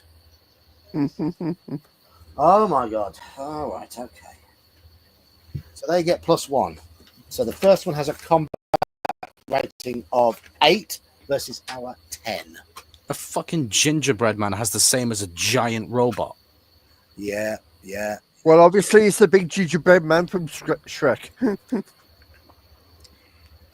We'll go purple for us, and we'll go. Yay! We'll go red for them again. So we need to win by 4 or more every time. We got a combat of 10 in this one, and it's got a combat 10, of right, 8. shit. So 3 or more. 5 or more. Okay. They've only got 2 endurance each, though. So we kill them in 1 hit. Second gingerbread man. Got him. Third one's only got a lower combat skill. Got him as well. Fourth one's got 6, 7 combat skills. We've got to win this by 4. Yep. Fifth one's got 8 combat skill. Got to win this by 3. Yeah, the dice love us. Fourth one's got 7 combat skill. Look at that. Look at that. Beat them all in succession. The dice were good. Was there only 6?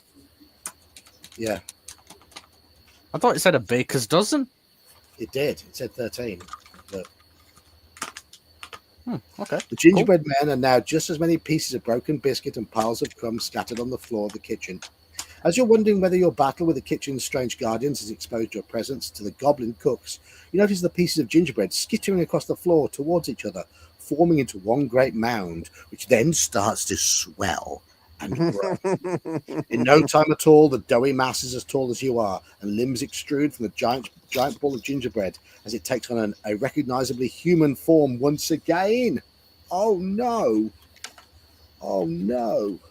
It's a gingerbread golem. Artwork.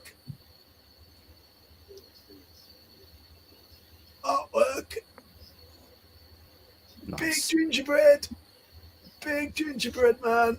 Very scary. Big gingerbread man. Fearing the worst and no longer caring that the goblin cooks might see you, you stumble from your hiding place, staring up at the gigantic gingerbread man in horror. Following you from your hiding place, the agglomeration of gingerbread, which is only just able to stand upright without scraping its head on the ceiling, storms after you, upending tables and sending trays of food flying. Goblin cooks scatter before the gingerbread golems advance, but the hulking colossus isn't concerned about them. Its only concern is that you do not escape it. How on earth are you going to defend yourself against a giant, malevolent biscuit person? These are our options.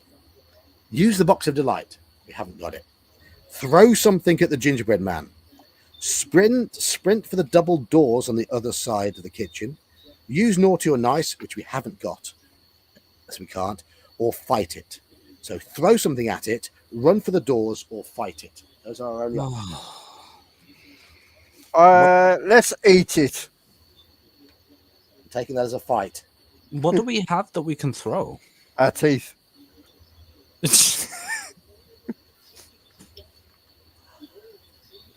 So, Hey, Nosorian. So, Daniel, what do you say? I'm saying elbows at assholes and run for the door. Run. Iman, what are you saying? Yeah, I'm going to say run. Joker said fight. He said eat it, basically. Andy says throw. Nosorian says bite, which I'll take you as fight. Brian says fight. Straw Piglet. You've said bite so far, but then you said this is a tough one. Have you made up your mind? Throw. Okay. So we're on 2 throw, 2 run, 3 fight at the moment. Michael says fight. So to 4 fight.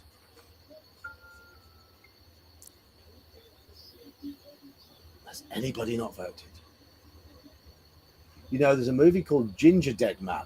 Another movie that combines 2 called Ginger Dead Man versus Evil Bong.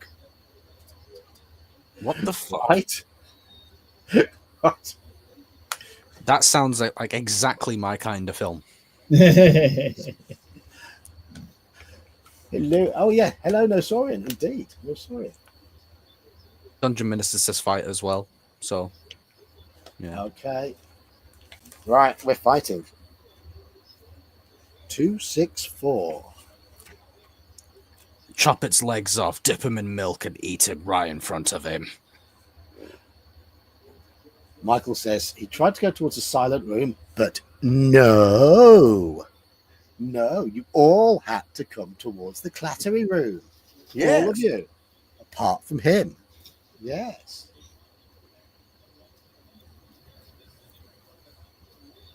Maxim's massive glass of milk. Yeah, well, sometimes, you open a door into a chasm and a void of, complete whirling chaos, and, you... Yes. As you did on Monday. Who do you take us for? Do you think we need earmuffs into a silent room? Thanks, Grim. Right, the giant gingerbread man seems intent on doing away with you, and you're fast running out of options. Mm-hmm. So, do we continue with the idea of fighting it, or do we now use our last penis mightier? Gob him to death. Fight. Hungry, I need food. So, 3 fights, no pens so far. Fight or pen is mightier. You have a choice, chat. Do you overrule my panel? It's up to you, fellas.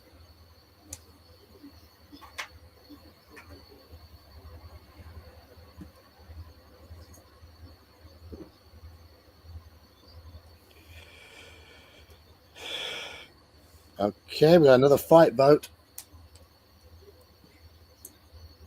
2 more fight votes. Okay, it looks like we've already got a majority going for fight. Okay, and Dungeon Minister just weighs in as well. So, if not, turn to 282. You have no choice but to defend yourself as the giants seek to exact its revenge upon you for all those gingerbread men you have consumed in the past. In this battle, the gingerbread golem has the initiative. It has a combat skill of 8, so now it's a combat skill of 9 against our 10. It has 12 endurance versus our 9. I was about to say, when did we eat gingerbread? So this giant fucking thing only has one more combat score than some of the little ones. What the? Yeah. It's just got a lot more endurance. Was you expecting logic? This is Ready. some logic right here. You know, a pitcher of milk would be the ideal weapon to use against me. I've been thinking that we need either milk or a cup of coffee. No, if we're being efficient, it's a block of cheese. There you go. Right, here we go. We are purple. He is red. No.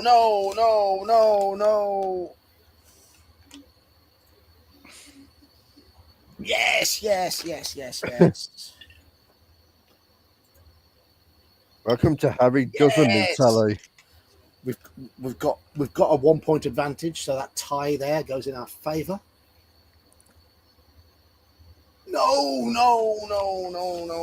Okay, we're down to 5 endurance. It has 8 endurance. Yes.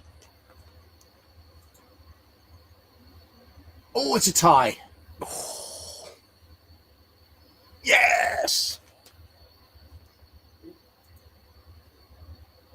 Yes. Come on. One more? It's given Yes. us a 5. Yes, we've got it. We're down to 5 endurance, by the way, so bear that in mind. Future decisions.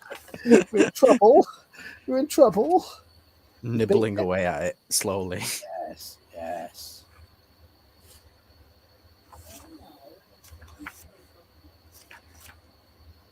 The gingerbread golem is down and doesn't get up again. As the goblin kitchen staff look on in disbelief, you set off once more. Turn to 300. It isn't given an option to eat gingerbread. It's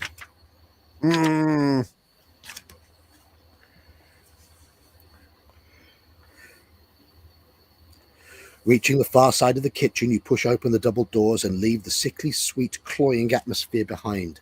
On the other side is a flight of stone steps. Climbing these... Now there's a computer game sound I've never heard for a while. Whose was that? Daniel. I think so. Yes. That sounded like a death sound from one of the games. On the far side is a flight of stone steps. Climbing these, you open another door and are assailed by the clattering, chugging, and crashing of a factory production line running at full tilt. 418. That should have been straight. All right. Oh. Ooh. Ooh. I'm going to show you a picture. Oh, yes. We have a Christmas tree and a lot of our elves. A lot of gnome things. I'll make myself comfortable because it's a long one. You're standing at the entrance to a vast chamber that is full of noise, machinery, and elves. At least you take them for elves until you focus on their hideous features and horrible, leering, demonic sneers. The hub of Father Christmas's toy factory is one vast production line. Miles and miles of clanking wooden conveyor belts crisscross the vaulted space, which is also decorated with a veritable forest of Christmas trees, and which in turn are adorned with miles of tinsel and a profusion of blown glass baubles. The scale of the operation takes your breath away. Everywhere you look, there are mountains of presents tied with a ribbon. Mountains of presents tied with ribbon. Look at the punctuation, John. The horrible impish creatures working at the production line are adding to the stacks all the time. Although you're not sure the toys they are making are on anyone's Christmas list this year. There are grim-faced dolls wielding bloody axes, headless teddy bears, and clockwork creations with snapping gin-trap jaws. Over the clattering of the assembly line, you can hear the cackling cacophony of the imps singing. Put your teeth in, John. On the first day of Christmas, Lord Krampus made for me mass carnage and cruel devilry. On the second day of Christmas, Lord Krampus made for me 2 pudding bobs and mass carnage and cruel devilry.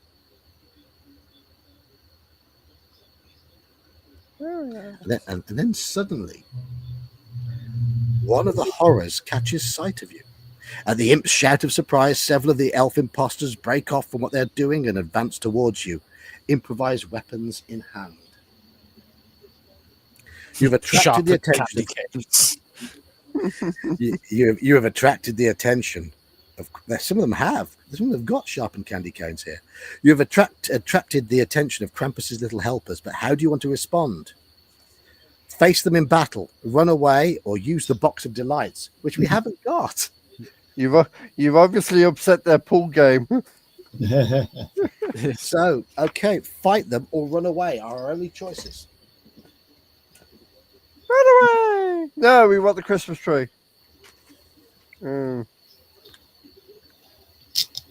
Fight or run. Fight or run. I say fight. Yeah, fight. I also think with the amount of times that it's asking us about this box of delights, like it's trying to get us to use it before we need it. Because it seems like a useful thing. And think about it. If we get stabbed to death by candy canes, at least we're going to smell good. Yeah. Depends how they stab us, but yeah. Okay, Joker, fight or run. Fight, but no bending over. I mean, I was sort of joking about the sharpened candy canes, but there we go. Okay, we have 2 runaways. We don't know what the orientation of these gnomes are. Saxus is running. No, Sorin is running. Dungeon Minister is fighting. Why are you running? Why are you running? So we are 5 fight, 4 run at the moment. Anybody else going to vote?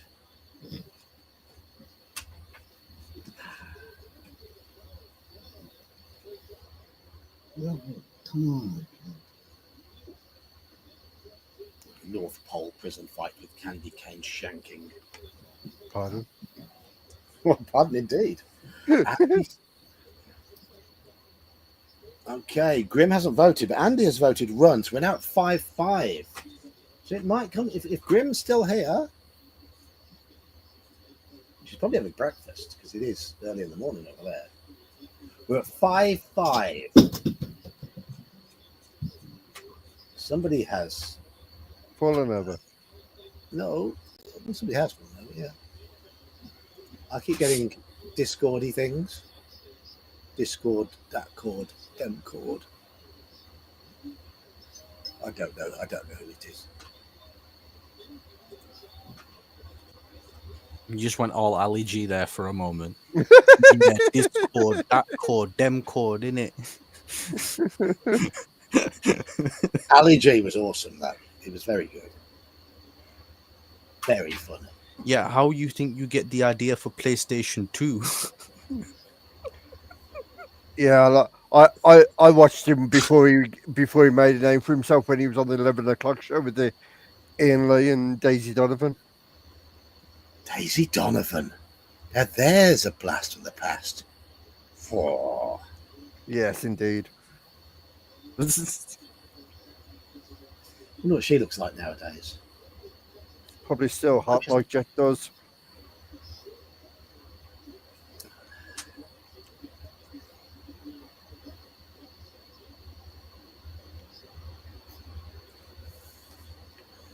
I think. Are we at 5-5 still, or? We are at 5-5. Yes.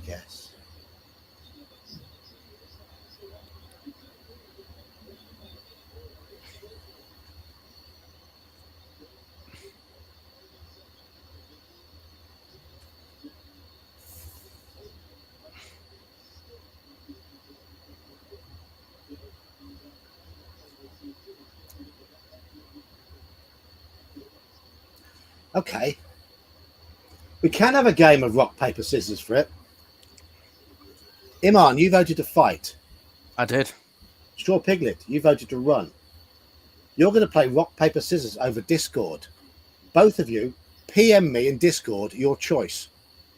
Okay. This is a good way of breaking ties, is it not? I was just figuring out how does D&D do rock, paper, scissors. Right, I'm waiting. Straw Piglet versus Iman at rock, paper, scissors. I have Iman's vote. Okay. Straw, it's up to you. Oh, just do it here. Okay, Iman has sent his in, yes. Go on then, Straw. Pop yours in. Oh, it's a draw. It's a draw. You've both gone scissors. Okay, go again. Iman, send me yours.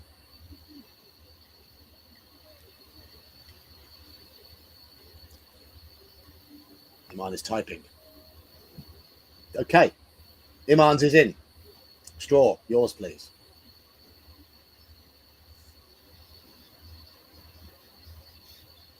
I mean, funny you should be doing rock, paper, scissors. Damn it. This is how I got third place the other week on the Monday pub quiz. Ah, Two people had joint points. So we done rock, paper, scissors, and I won. hey. Straw has won because Iman went for scissors again. Straw has gone for rock. Rock, blunt, scissors. Indeed. At school, we used to call that scissors, paper, stone. No, What? definitely not. That was at my school 50 odd years ago. Okay, so we're running away. 4-3-4.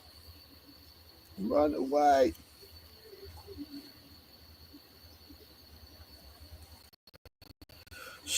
Surrounded by the impish workers in a bid to escape them, you scramble onto a juddering conveyor belt.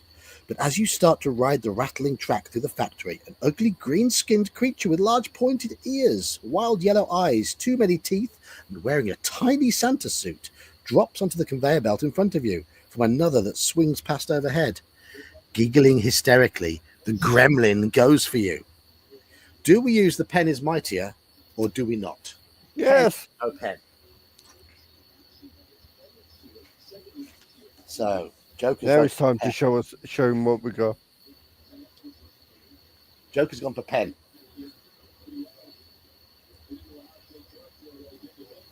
What were the options? Pen is mightier or no pen? No pen. No pen. Dan, Save the pen. save the pen. No pen. Over to chat.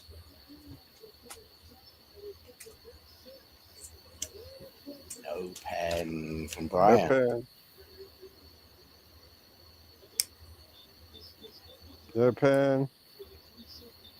No pen. There's a lot of no pens. All no pens. Okay. Looking like we're going for a no pen. It's only Joker wanted to go for pen. And my ear trumpet does. Oh, Mercurius has gone for pen, but you've been outvoted. 6-2 for no pen. Welcome back, Mercurius. We've got a spot of brekkie, have we?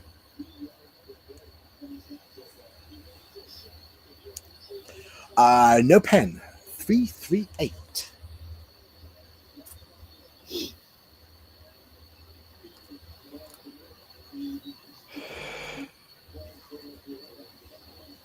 The gremlin looks at you with a gleeful smile on its face. That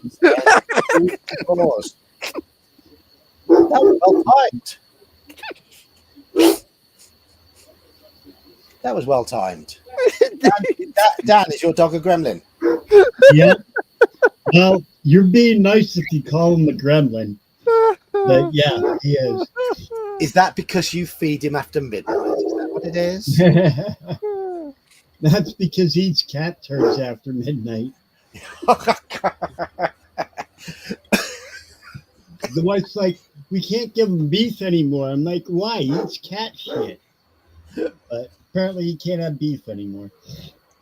Oh, poor doggy. Right, in this battle, the Gremlin has the initiative, but it only has combat 7 and endurance 6, which isn't that great. So it's 10-8 is the combat ratio here. We're purple, it's red. 8-5, we win. 3-5, we draw. 5-5, we win. 11-5, we win. The Hound of Doom. Nice. Oh no, hang on. As you're having to fight the Gremlin while trying to keep your balance on a fast-moving conveyor belt, you deduct 1 point from your combat rating. So we've lost twice. We had a draw, didn't we? It turns into a loss for us. Yeah. So, okay. That's a draw now. And that's a win. We have one. We are down to 1 endurance. Oh, God. We have 1 endurance point left.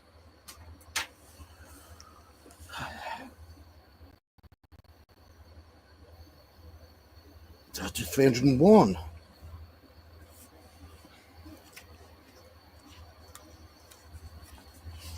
The conveyor belt suddenly starts to speed up, and you are forced to focus all your attention on simply not being thrown off.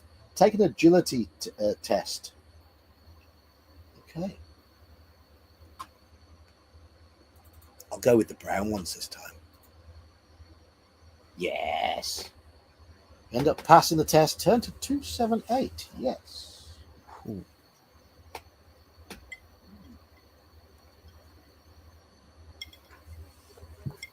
You ride the rails through the factory, ducking overhanging chain links and bracing yourself to resist the swaying motion of the conveyor.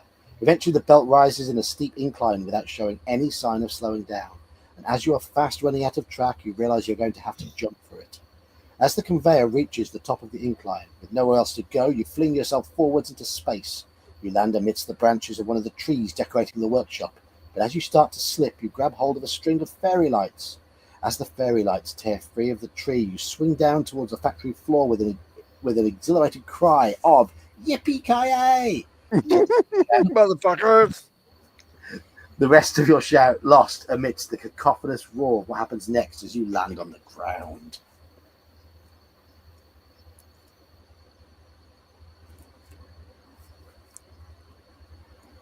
With a scream of rending metal and shearing axles, something somewhere within the production line suffers a catastrophic failure, and the clattering conveyor unravels as gears jam and the belt is ripped apart. Screams of panic fill the workshop as Satan's little helpers fall victim to the self-destructing machinery. Finding yourself at the foot of a wooden staircase with nowhere else to go, you run up it to escape the encroaching chaos, taking the stairs 2 at a time, and throw yourself through a pair of finely carved doors at the top. Turn to 485. Oh, I think we're getting towards the end somehow. Feels endgamey.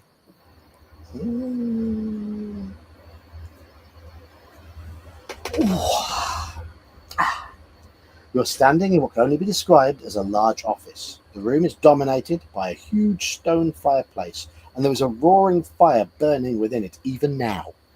On one wall is a vast notice board onto which have been pinned work schedules, and a calendar planner on which the 24th of December has been ringed in thick red pen. On the opposite wall is a huge map of the wall. Enjoy your dinner, DM. Despite being larger than many people's homes, this office is crammed with filing cabinets and desks, and in one corner of the room is a veritable mountain of mailbags. Piles of opened letters cover the workstations. Passing one of them, you see that it's covered with curled squares of yellow parchment, with things written on them like "Jingle, don't forget to feed the reindeer," and "Remind me to get something nice for Mrs. Christmas." The largest desk, a monster of a thing that looks like it must have been put together from an entire oak tree, stands in front of the fire and clearly belongs to the boss. There are stacks of open envelopes on this desk too, as well as a large leather-bound book. However, the office is entirely devoid of human life or any other form of life for that matter. As well as the double doors leading to the factory floor, there is another smaller way in and out facing the fireplace. You can't help feeling that time is running out. So do you want to leave the office through the smaller door without further delay, or do you want to examine the things on Father Christmas's desk first? Examine. Examine the desk. Yep. Look around.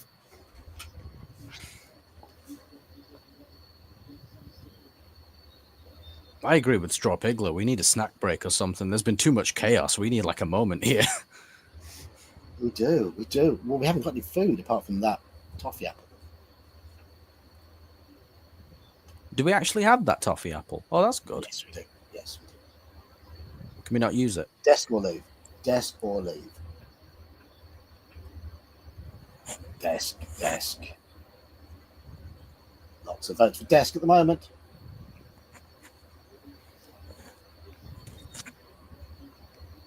Oh, That's a good point. Yeah, we can check his desk for the naughty or nice list, see if it's there. Yeah.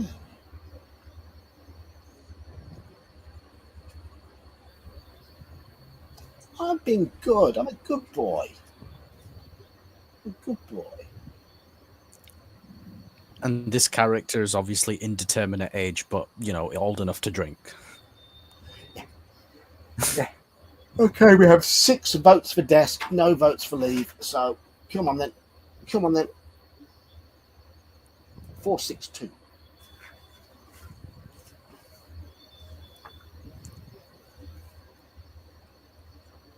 Embossed onto the red leather cover of the huge tome in gold leaf are the 3 words, naughty or nice. The letters are clearly those that children from all over the world have sent to Father Christmas.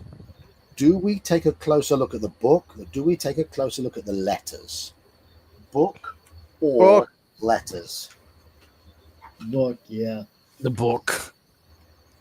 It's all about the book. As I said in Mary Poppins. The book. The book.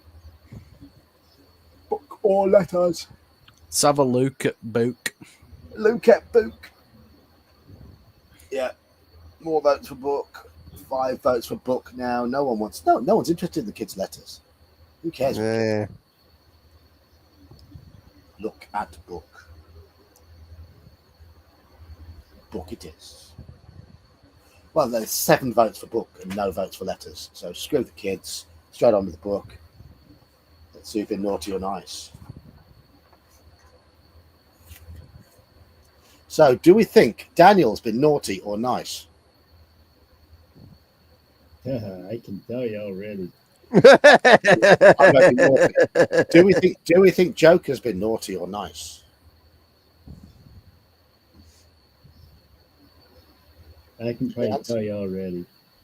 Do we think Iman's been naughty or nice? He's too busy blowing up smoke clouds to do anything. I've been all right. See? We're all right. Been all right. Yeah, not too bad. Thanks for asking. How about you? Do we think Saxius has been naughty or nice? He's just mean. I don't know. He has a DM, Jed. The spine cracks as you open the ancient book, and you find yourself gazing upon column after column and page after page of names. Anywhere you look in the book, on the left-hand side are the names of those who have been deemed naughty, written in black ink. And on the right-hand side, written in red ink, are the names of those whose deeds for the year have classified them as nice. Mercurius says he's been naughty. No, you've been very nice. You're very generous. That's actually to the one auditing Santa. Yes. Flicking through the huge ledger, gazing in wonder at the lists of names, you come to a double-page spread on which have been written only 2 names. On the left-hand page, in large black Gothic letters, is the name Krampus, while on the right-hand page, in red ink, is your name.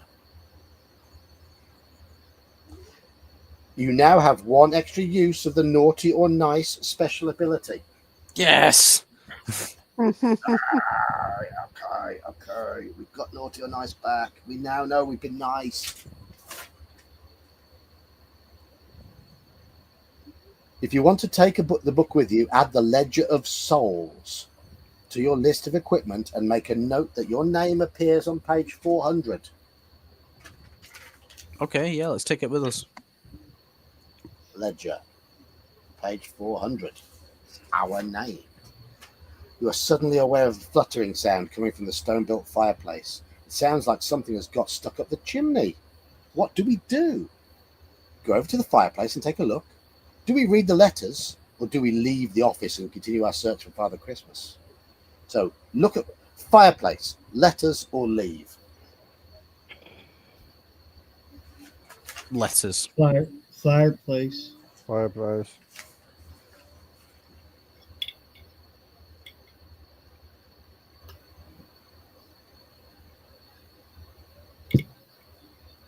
So fireplace, letters, or leave. We have 2 votes for fireplace, 1 for letters so far from you chaps. Brian for letters, Mercurius fireplace, Nosorian fireplace, Straw Piglet fireplace. Okay. Has Santa got stuck up the chimney? Aye. Santa got his fat arse stuck up chimney.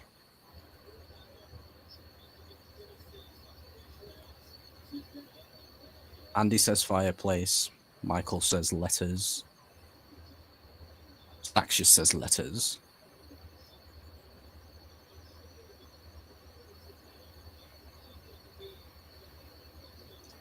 Okay, we're currently on 6 fireplaces, 4 letters.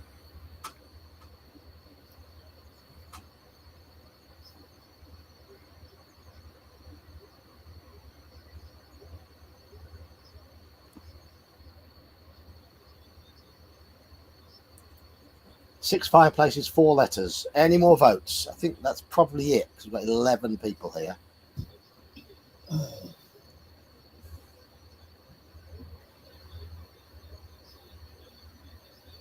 There's only one more vote to come in that couldn't change it.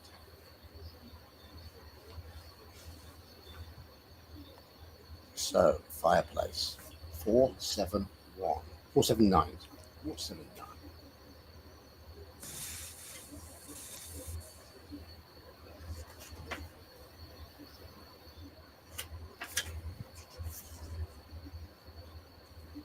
Do we have the code word creepy on our character sheet? No. No, we don't.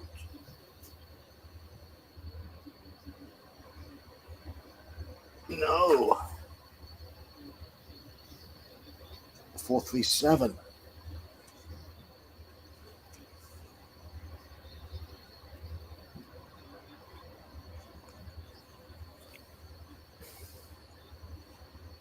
With a furious flapping of wings, something suddenly flies out of the chimney and into the office, showering the workstations with soot. The thing looked like a winged puppet, as of an angel, or the fairy you might expect to see perched on top of a Christmas tree. Underneath all the soot, you're able to make out a filthy dress, while its oversized head is fashioned from cracked china. Glass eyes roll in their sockets until they finally come to rest on you. The puppet's articulated jaw clanks open and gives voice to a high-pitched giggle that is like the tinkling of a musical box. It is the Perchta, an ally of the Christmas devil Krampus. Giggling insanely, the animated puppet reaches for you with twitching wooden fingers. Do we Yeah. use the pen is mightier or no? Thank you, Michael. Pen is mightier or no pen? I'm a creep. I'm a weirdo. Throw it in the oven and burn it. What the hell am I doing here? I don't belong here. That's a really good song. Later, Michael. Take care, mate. Yeah. So, what did you say? Pen or no pen? No. No. You said no. You said no. What did Dan say? I think he did he? I don't know. What did he say? I don't know. Don't know. Draw Piglet says whip it out. I'm saying that means pen, doesn't it? Cheers, Michael. Yeah, Charles Michael. Okay, so we're on 1, 2, 3, 1, 2, 3, 4, 5 pens.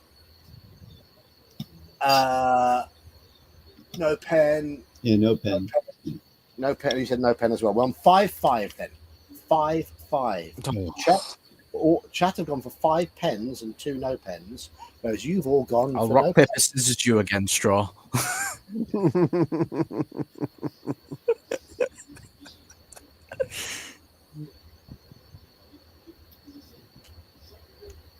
Right, so we're at 5-5. Who's going to break the tie?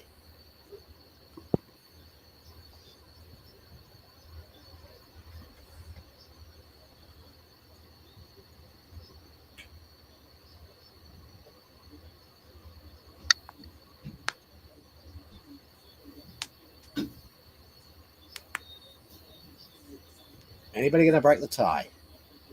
Waiting for. John's gonna have to roll. I may have All to. right. I may have to. The Or we piglet could has rock, spoken. Okay, so we're going to go to rock, paper, scissors again. This is Iman saying no pen and Piglet saying pen. Iman has voted. Piglet, cast your vote in chat, please. What does D&D come to? I'm on initiative. I challenge you. But Got you back. Piglet, the ball of paper has been beaten as Iman has gone for scissors again. Scissors for life, bitches. He's got scissors, scissors, scissors. Those I can see these 3 votes over there. Scissors, scissors, scissors. roll a D20 for initiative. Solid. I challenge you to. So we're not using the pen against the perch star. Okay, is this going to end the book for us? Its giggles giving way to banshee-like wails. The perch star launches itself at you. In this battle, your attacker has the initiative. Okay, it's combat 7, endurance 6, so it becomes combat 8. Right. So I'm just laughing at Brian's comment. Yeah, well, I'll leave you to it. Scissors for life.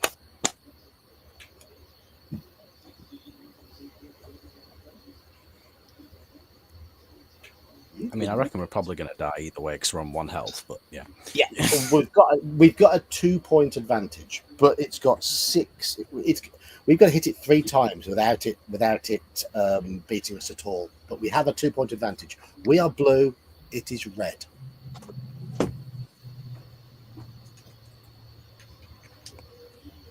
We've won the first round.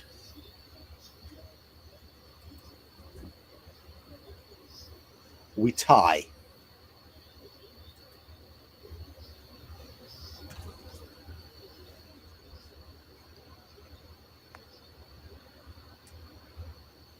We're dead. Oh. We've come so far. We've come so far. That is twice this book has claimed us now. Twice. And this book, on that note, gets put away until next Christmas, when we will try to beat it again. Because on Friday, we're going to play another book on Friday. We're going to play part 3 of the Death Trap Dungeon series. Armies of Death. Which one? Armies of Death. Is that what it's called? I believe so. I've got it downstairs. I haven't brought it up. I haven't brought it up. It's still downstairs. It's on my bedside table. So Yeah, that's when we'll play. We'll play part 3 of the Death Trap Dungeon series on Friday. But that's it for this book. For this Christmas, it's done us twice. It's quite a brutal book, isn't it? Just a little. It's quite brutal. Yeah. Yeah.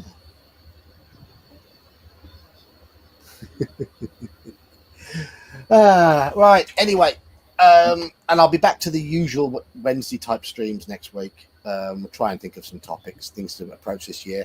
As I say, my plan this year is I'm not going to buy a lot of new RPG stuff. I want to use what I've already got, try out some of the systems that we haven't played. We've got about 4 months of Call of Cthulhu campaign left. It is MERP this Saturday, yes. So once our Tuesday Call of Cthulhu campaign is done, we'll probably do some one shots of some various bits and pieces on a Tuesday. So we'll see what happens there. So that could give us the opportunity to try out some new stuff. And it's MERP Day this Saturday. Hopefully Codex Albana a week on Saturday. So lots of games planned, which is good. And Sunday, I know you lot probably won't be interested, but I'm doing an endurance race, which is being commentated on by a professional team. Cool. Where's that? It's live. It's going to be commented on YouTube. I'll put a link to it. It starts at 8 o'clock on Sunday night. I know some of you will be playing an Ernie's game at that point, but I'll be in the pub. okay. You'll be in the pub. Okay. Well, isn't you back at Quizim? No, we're not This back at the quiz yet. No. We're not back till the beginning of February for the quiz. Oh, I thought it's the first week in January. No, first week in February. It's the first week back in the quiz. They don't have quizzes in January. Ah, okay. In that case, I will be doing nothing then. Yes, I will listen. Oh, I thought you were playing an Ernie's game at Tomb of Horrors. I would be, but it's a board game day first Sunday of every month in Birmingham City Centre from 2 till 8 or 9, so I won't be able to make this week's. Okay. So you'll be back for about 8ish. Okay. Yeah. Okay. But yes, it's got a professional team of commentators who commentate on the race. It's all sponsored and stuff. I fully expect to be a full 2 seconds off the pace. I'm nowhere near as good as a lot of the drivers, but hey ho, I'm Who's in there. commentating? It's Chaz Draycott Media. They've already done one round, and it was quite impressive, the presentation. I couldn't take part in the first round though because I was working that night. I can only take part in 2 of the rounds. I signed up for the championship, but I'll be entering rounds 2 and 3. I can't do that because I'll be working that night as well. But so I'm entering that. Practice starts at 8. The race starts about 8:30, 9 o'clock, I think. We'll see. Anyway, I'll put a link to it if anyone's interested, because you might see me pottering around at the back of the field. So that's where I'll be. I'll get battered. Anyway, I'm going to end this stream now. Iman has dropped out and come back in again, and there he is. Sorry, laptop died. That's okay. Anyway, I'm ending the stream now anyway. So No worries. thank you all. I hope you've all had a good new year. We're all going to be back to normal. I'm back at work tomorrow, which is crap. A lot of us are going to be back at work. Iman, you're back at work tomorrow. My wife's back at work tomorrow. My daughter's back at work tomorrow. So, but thank you, fellas. Thank you, Daniel. Thank you, Joker. Thank you, Iman. Thank you, John. Everybody have a good night. Cheers, John. Yeah. Cheerio. Cheers, chat. Happy New Year, all. Bye. Take care. Happy New Year.